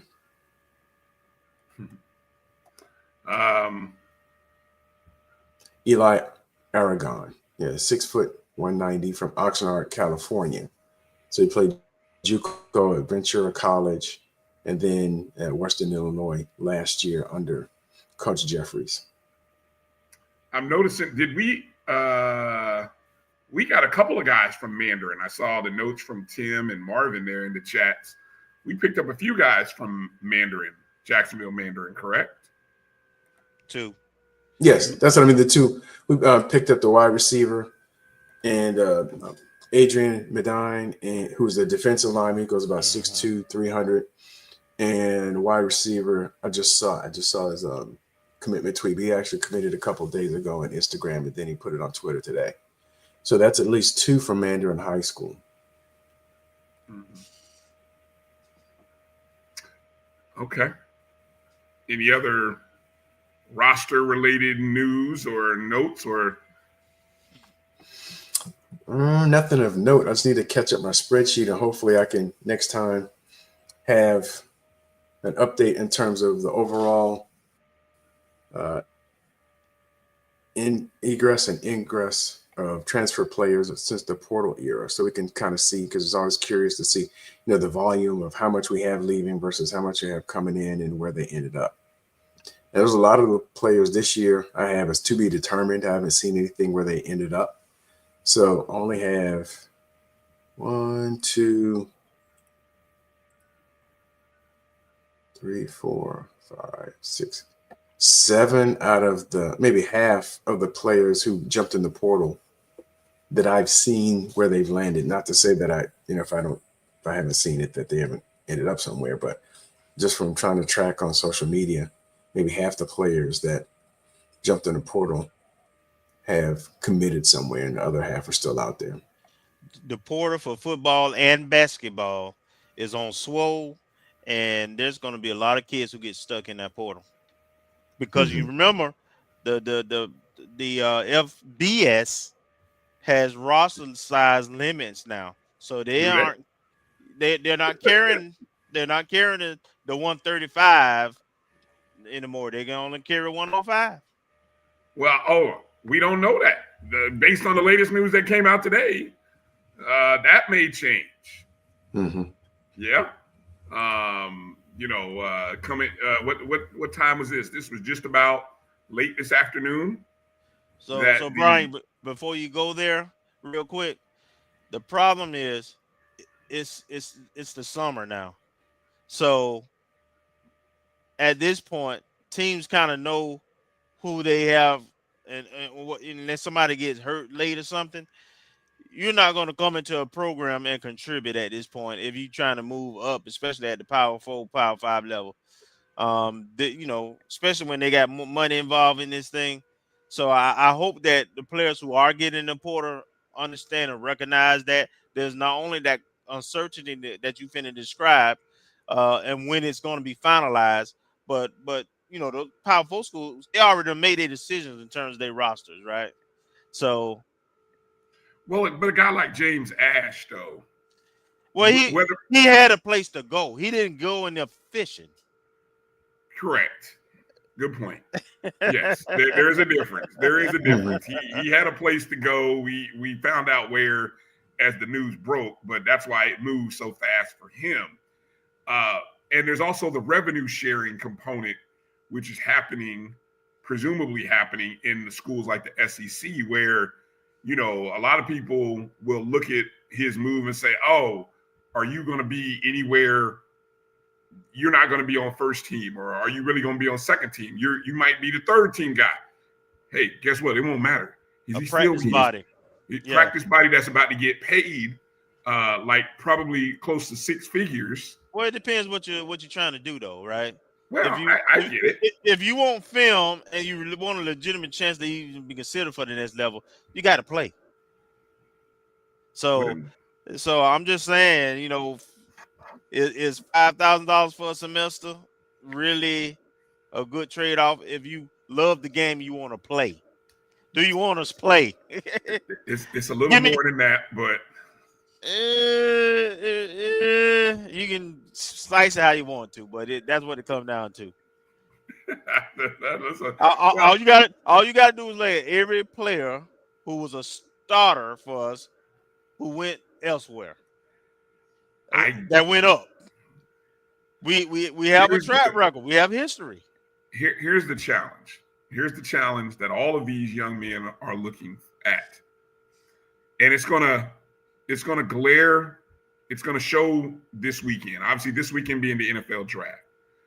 For any of these players that have visions and desires of playing in the NFL, the reality and truth of what the relationship that NFL and the Power 4 conferences have built, the Power 4 conferences are the spring league, they're the minor league system for the NFL. That's how the NFL treats it. And so for everybody else, you are the diamond in the rough, the needle in the haystack, and so all of these guys are trying to do what James Ash did, which is have a couple of good seasons, make it on the all conference list and then upgrade. Now, I'm not saying all, but 70% of them are probably in that mindset. I hope I'm wrong. Maybe I'm wrong. But I think I think you're a little off, but everybody's got their opinion on it. I would tell you, having talked to some coaches, some folks, administrators at at some of those programs, and I've said it on the show before. If you going in the transfer portal, you better go in the first window at the end of the fall prior to spring to have any chance to contribute. You know who's not getting drafted or making a roster from those Power 4 schools? The people on the bench. You know who is making rosters in the NFL over the last 4 years? FAMU players who starred and got film. Okay. All right. Which, so underscores why, we have to be able to put together good incentives to keep guys, or I don't know. Who knows if that'll keep them. But at least you got to be able to present something, I think. Yeah, no, maybe. I don't know. So I will just quickly share what I was mentioning about rosters. And we all have been working off the assumption that roster limits are coming to college athletics as a part of the House settlement with the NCAA. Well, today it came out that the presiding judge, Claudia Wilkin, issued an order which, in short, is giving the attorneys 14 days to phase in and grandfather in roster limits, or she will deny the House settlement. So essentially what she's taught, because they want to go cold turkey with the roster limits this fall. That we're all on the same page. That is what the hope is. And we've heard on our show, we've heard Coach Mike Rice talk about what he has unfortunately might have to do for his program. We've heard Coach Colsey talk about it. Okay. Well, the House, what the judge is now saying, if I'm reading this right, is that the student athletes who are currently enrolled, so you got a 4 to 5 year grandfathering clause for those kids. And then, which the numbers obviously can't be such a hard line number, because it's almost like the whole COVID thing where you had COVID kids that got an extra year, and we're still seeing the ramifications of that, right? Which I think the COVID kids should officially be done. This will be the last year for COVID kids, maybe? I think so, Yeah, but if this was the last year for the COVID kids in terms of strictly for COVID waivers. Yes. 24-25 was the last year. Yeah, this current one. Yes. Okay. No, what if they were JUCO? How does that? That's a whole nother thing. That's a different thing. That's a whole It's different not thing. a COVID. Yeah. Right. That's a whole nother thing which entered into everyone's life this past year. So that's what I'm saying. There's so many things happening right now. And I think the NCAA's effort was to say, okay, let's try to streamline this ASAP and just cut it off. So obviously, kids who jumped in the portal, who we've already talked about, kids who jump in the portal, well, now the guys are going to get stuck, as you pointed out, Marcus, because the opportunities, even though more kids are jumping in the portal, the opportunities are less because the schools are chopping off their numbers. Well, and they're gonna do that. Well, no, they're gonna do that because now the payment part is kicking in above and beyond the cost of attendance, right? Mm-hmm. So now you're actually sharing name like there's an image dollars. So they're not required to carry 135. They don't have to. So trust me, they're not going to carry that number anymore. Right. And the NCAA or the courts can't mandate them to do that. Other than the 105, that's the rule. They can have a max of 105, but the part where they were going above and beyond with some splitting and some preferred walk-on stuff, that how they handle that situation, they don't have to do that. Well, don't you potentially run into, and I don't know if do you run into any type of collusion if, let's say, we all, whether we're meeting at our conference tournament or our conference meetings, and we all agree in principle that we are not going to have rosters over a certain size. Isn't that collusion? Well, I mean, it's the NCAA rule, right? As long as you in compliance with the NCAA, then you make those decisions. Just like all schools at the FCS level, not everybody offer full scholarships. Not everybody offer the full 63. And then some folks split them. Some folks do it. So it's up to the university how they slice the pie, so to speak. Mm-hmm. As long as they stay within the parameters of what was the guidelines. But I'm telling you, this the financial impact of this thing mandates that they have to cut back. They don't want to pay the 135th player money. And see, the judge, she seems to be of the mindset that that's your problem. You created this. It's almost like she's telling the schools and the conferences, you created this mess. They're going to work right around it either way.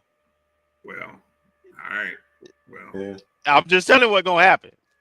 They've been bucking for this for like, we've talked about it before. They've been looking for this for 50 years. Yeah. Yeah. Well, they're not going to operate the same. Yeah. Well, they already given up more money than they ever gave up. They're gonna cut corners where they can.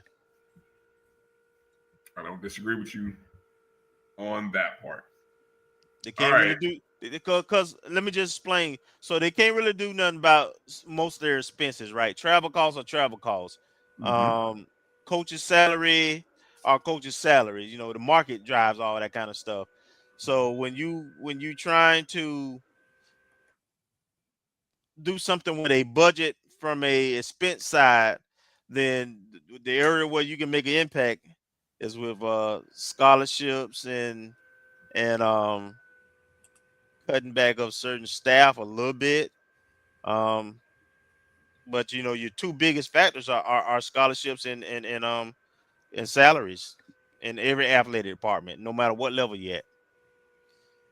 And neither one of them you have much control of as the athletic department. Your school charges what they charges for students to attend the school, and the market, the coaches market drive how much you pay your coaches. So yeah. Any other football recruiting tidbits that you want to get out, Marcus? Nothing that immediately comes to mind. Okay. You did. I want to give you a chance just to kind of, as we kind of go back here, I want to give you a chance to maybe get a thought in here regarding the news, of course, of Charlie Ward being named the head men's basketball coach. What are your thoughts? Well, I guess the first and foremost, compared to the last couple processes, it was very quick.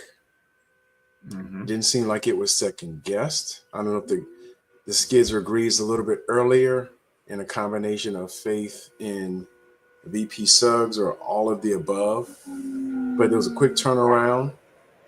She had name on the list. She went out, made the pitch, and it was accepted. So I think that first and foremost, in terms of the process went very fast, which is not something that we typically see in some of the past few searches.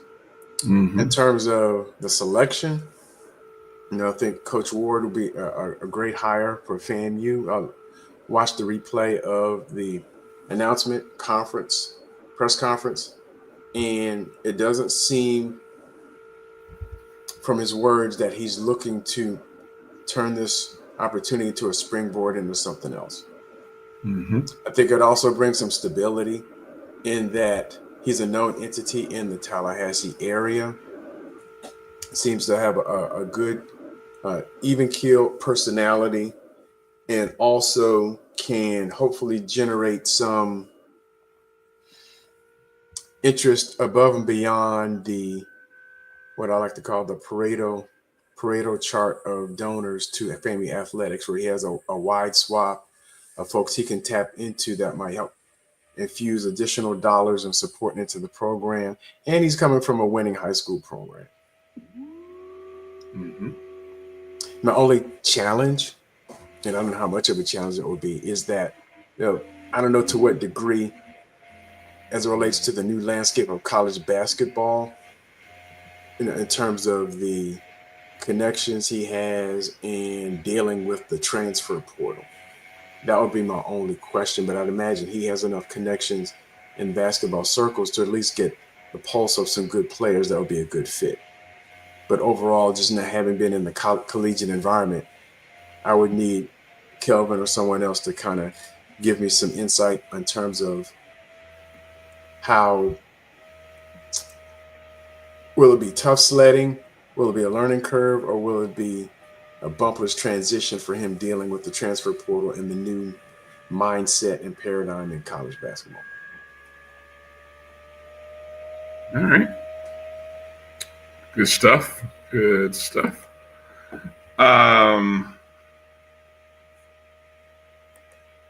We obviously today being Wednesday, coming up on tomorrow will be the first Board of Trustees, FAMU Board of Trustees meeting since the release of the names for the 13th president of Florida Agricultural and Mechanical University were released.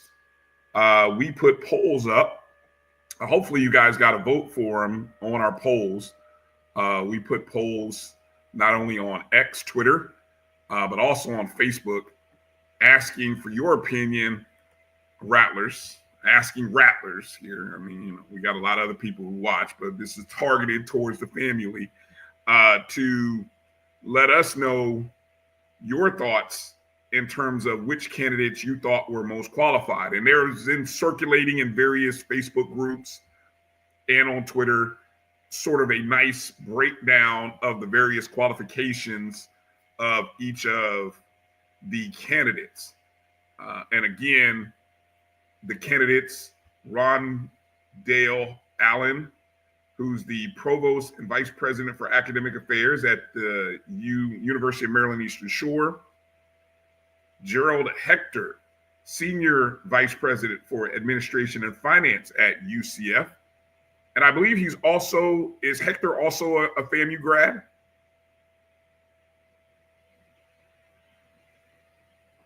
I don't know about Hector. That's the UCF guy, right? Yes. No, I think there is another FAMU grad. Allen. Okay, Rondale Allen is the FAMU grad. Okay. Then you have Marva Johnson, the only female of the group. She is a group vice president in state government affairs for charter communications. Of course, her selection onto this group has drawn probably the most controversy and the most discussion because of her connections and ties to the Florida governor. And then there's our current executive vice president and COO currently at FAMU, Dr. Donald Palm. And those are the names that were identified. And so I believe the 15-member search committee will go through their first meetings tomorrow. And we've encouraged people to voice their concerns, opinions, and thoughts on various topics in the past to the president, to the board of trustees, even the athletic director. If you the previous one, you could never find her email. But anyway, if you have a thought and opinion, and I've seen various form letters, great job by those who have put that stuff together. I would encourage you tonight, or either maybe first thing in the morning. I'd probably do it tonight. Make your voice heard. Send emails to the board of trustees. Let them hear from you. This is your way to be a part of this process. At some point, they have to know and hear our thoughts. They have to know and hear from us. So I will encourage you all, Rattler Nation, those watching our show, to send in your letter. Do what Lil Baby did. Write your letter, send it in.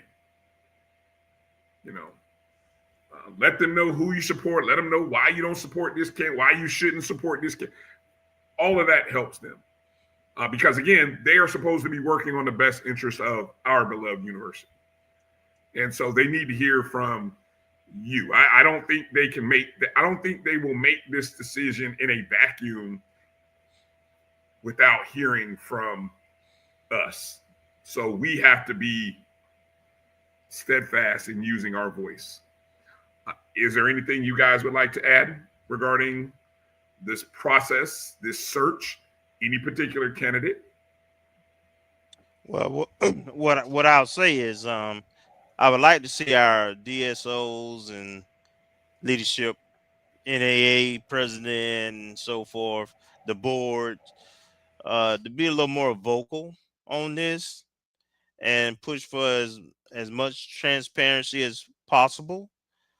And it's important. And another reason why it's important is there's an inquiry from SACs about the influence of the board. I saw that. And I just posted, 2 links to the article. There's a local longtime professor and politician who's also asking to halt the process altogether because there's concern about a person who was put on the list when it was only supposed to be 3 at the assistance of the chair. At least that's the accusation anyway. So Rattler Nation, we have to be vocal and we have to leave nothing to chance. We, one is not like the other in terms of credentials.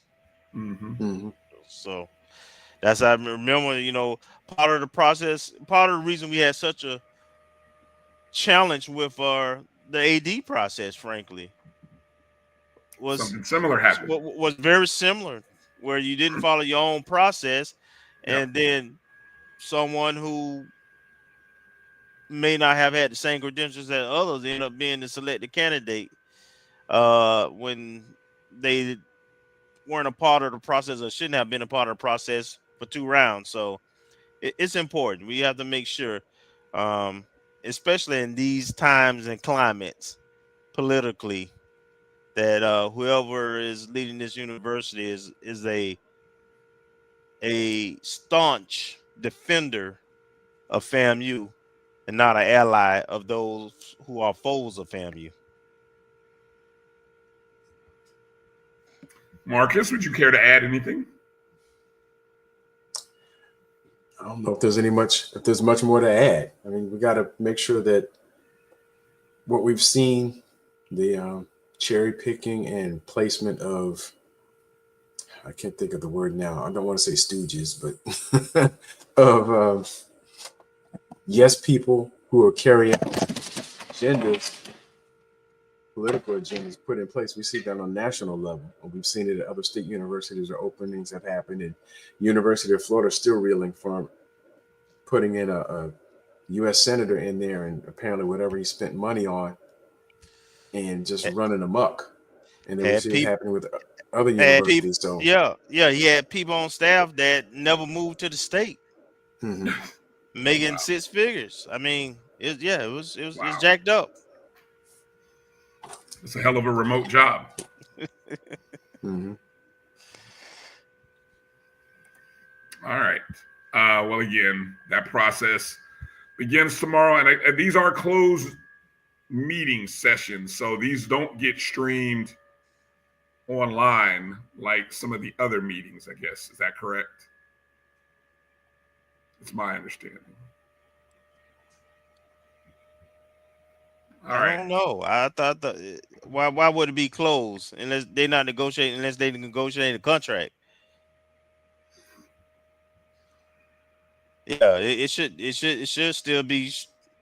It's sunshine law in the state of Florida, and the only time closed sessions usually happen is there a legal matter involved. Well, I mean, I'm beautifully put. FAMU does have a presidential search web link page.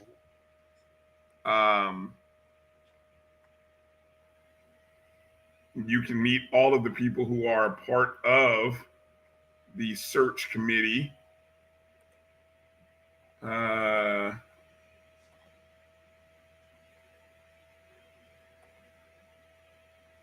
campus visits have already occurred.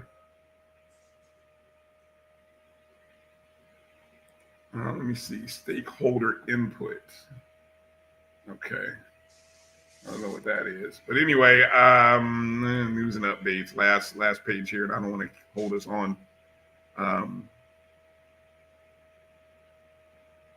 I don't know, guys. I think this is a closed meeting.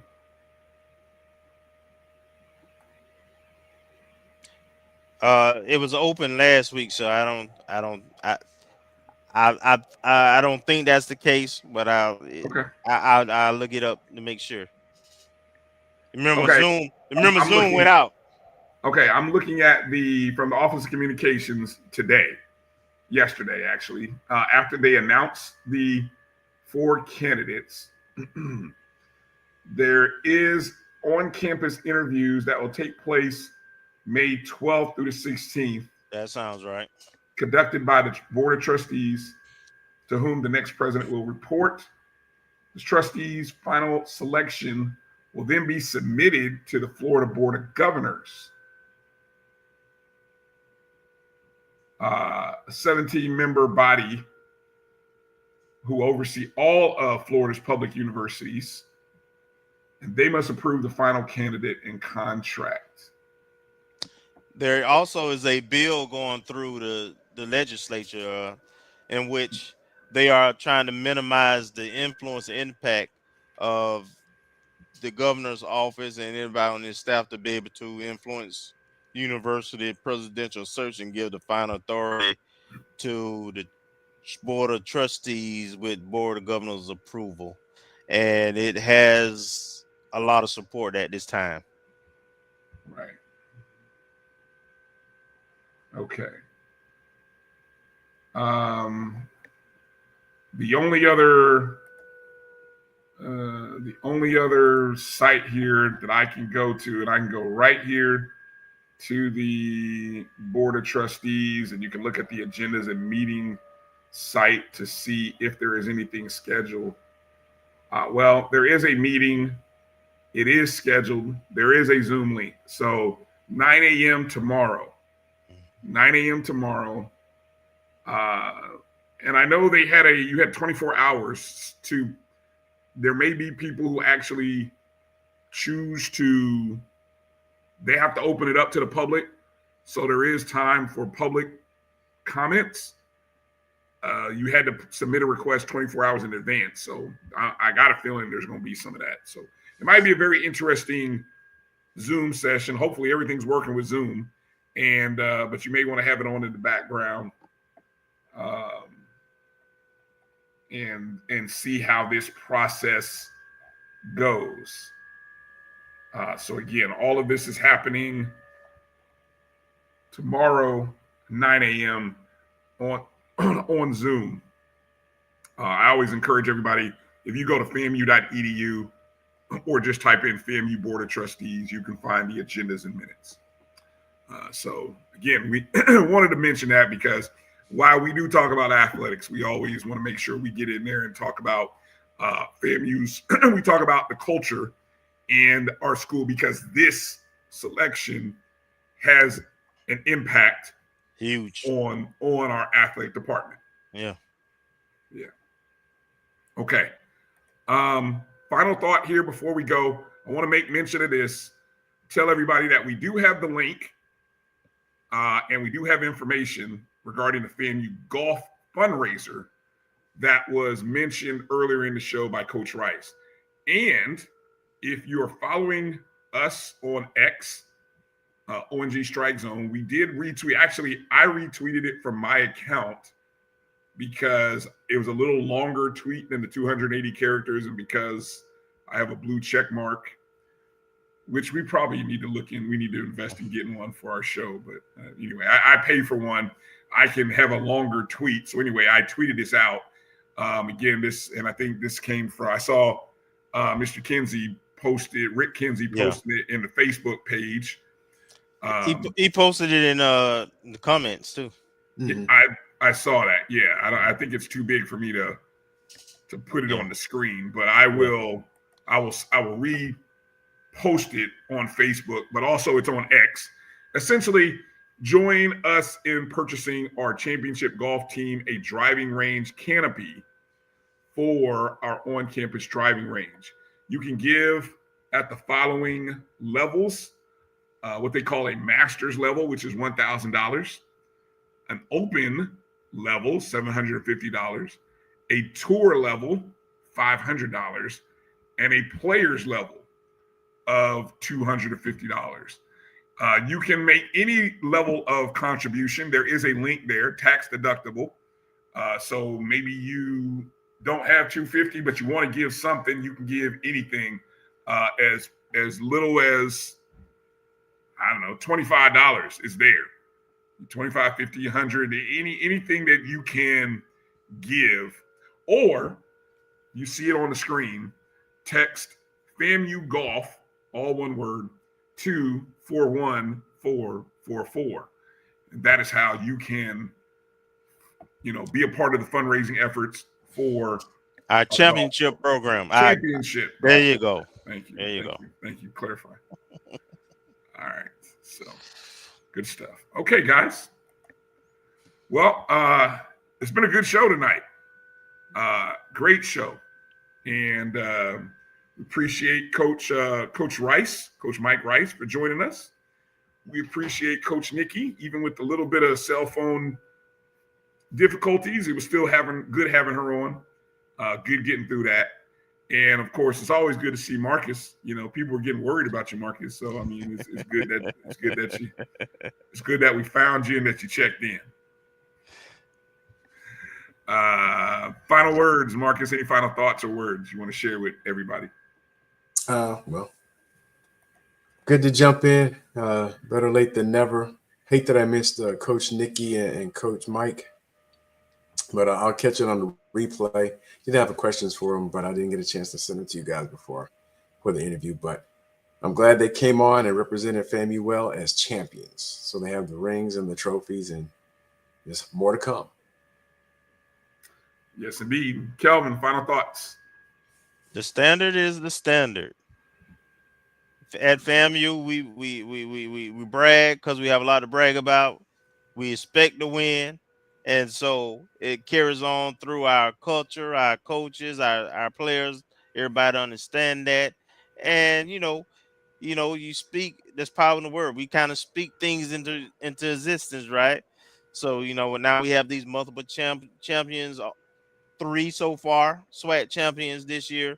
And we have a legitimate shot at 3 or 4 more before the, athletic calendar is over with spring sports. So, very thankful for our AD, our athletic administrative staff, our trainers, which we got to get the head strength coach and the trainer on here, sometime before the end of the calendar, and give those folks some love, some support, and some shine, because truly we have a great team that you can't win championships without that. It's more than just the coaches and the players. It's the support staff and the administration and all that. So I just want to acknowledge and tell all the athletic team that we appreciate them and are thankful that they're maintaining our championship pedigree. Well said. I want to take a quick mention and offer. We learned of this yesterday on Dr. Cavill's Inside the HBCU Sports Lab. This came out yesterday evening, but I want to send my heartfelt condolences and prayers to the family of Michael Coker, who many of you, maybe you know, maybe you don't know the name, but he is an HBCU baseball visionary and also the founder of the Black College Championships. He is also a major, he is a lead writer for blackcollegenines.com. He passed away yesterday evening after a lengthy battle with pancreatic and prostate cancer at the age of 65. He was an active member of the National Collegiate Baseball Writers Association, and he was,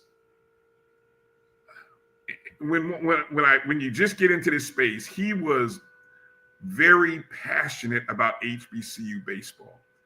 The one thing I've loved about doing this show over the past 4 years, reigniting my love of FAMU and various other sports, but my love of baseball renewed through having conversations and meeting and talking with people like Michael Coker, who shared with me the history of HBCU baseball.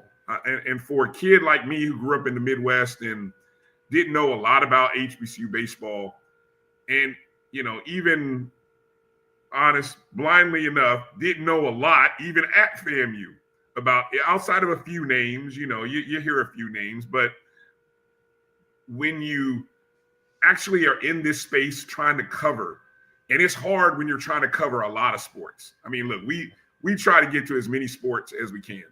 But Michael said, I love baseball. I'm going to cover HBCU baseball. And that's what he talked about year round. And he loved it. And he loved talking to us, and us meaning we get it when football season, we'll talk about football 365 if you let us. You know, some of us will even talk about basketball 365 if you let us. But there's not a lot of people that were talking baseball, HBCU baseball, with the passion that Michael Coker did. And meeting him and people like Jay Sokol, who was a founder of blackcollegenines.com, I just love their site from a historical, but I love hearing and reading the passion. And so losing Mike at the young age of 65 to cancer, and knowing and hearing that the vision that he had for being able to create an event like the Black College World Series, which we had the pleasure of broadcasting the first one, that dream coming to reality was huge. Mm-hmm. And you see all these basketball tournaments and things like that happening now, and we talk about the expansion of the Celebration Bowl.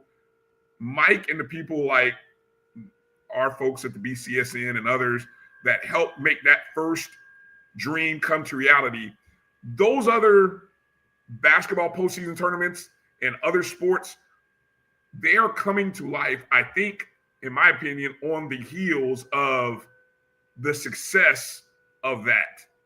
And look, it wasn't perfect.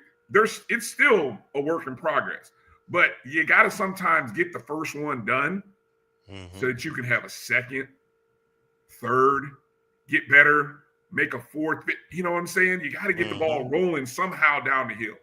And Mike's vision and his persistence to be able to see that was what I hope, among all the other things, is his lasting legacy and contribution to HBCU baseball.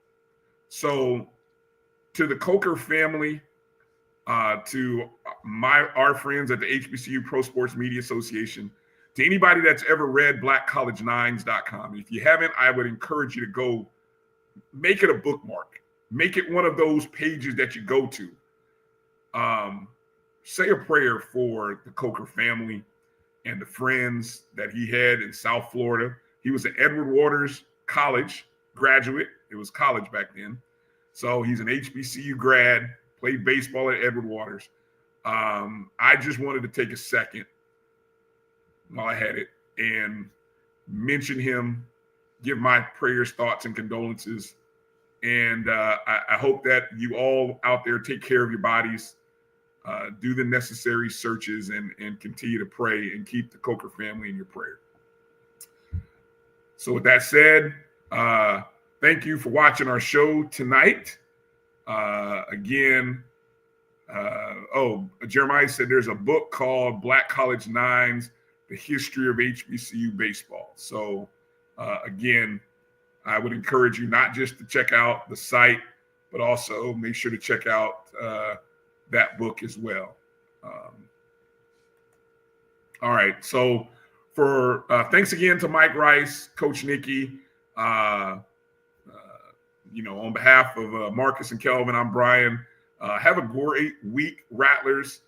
Good luck to our teams in Montgomery and Tallahassee. And let's keep winning. Let's keep striking. Let's have more great weeks like what we had. And let's get ready to add maybe number 21, 22, 23, or 201 rather, 202. Let's add more titles to the ledger at FAMU. So peace out, Rattlers. Take care of yourself. Be well. Fangs up and strike, and strike again.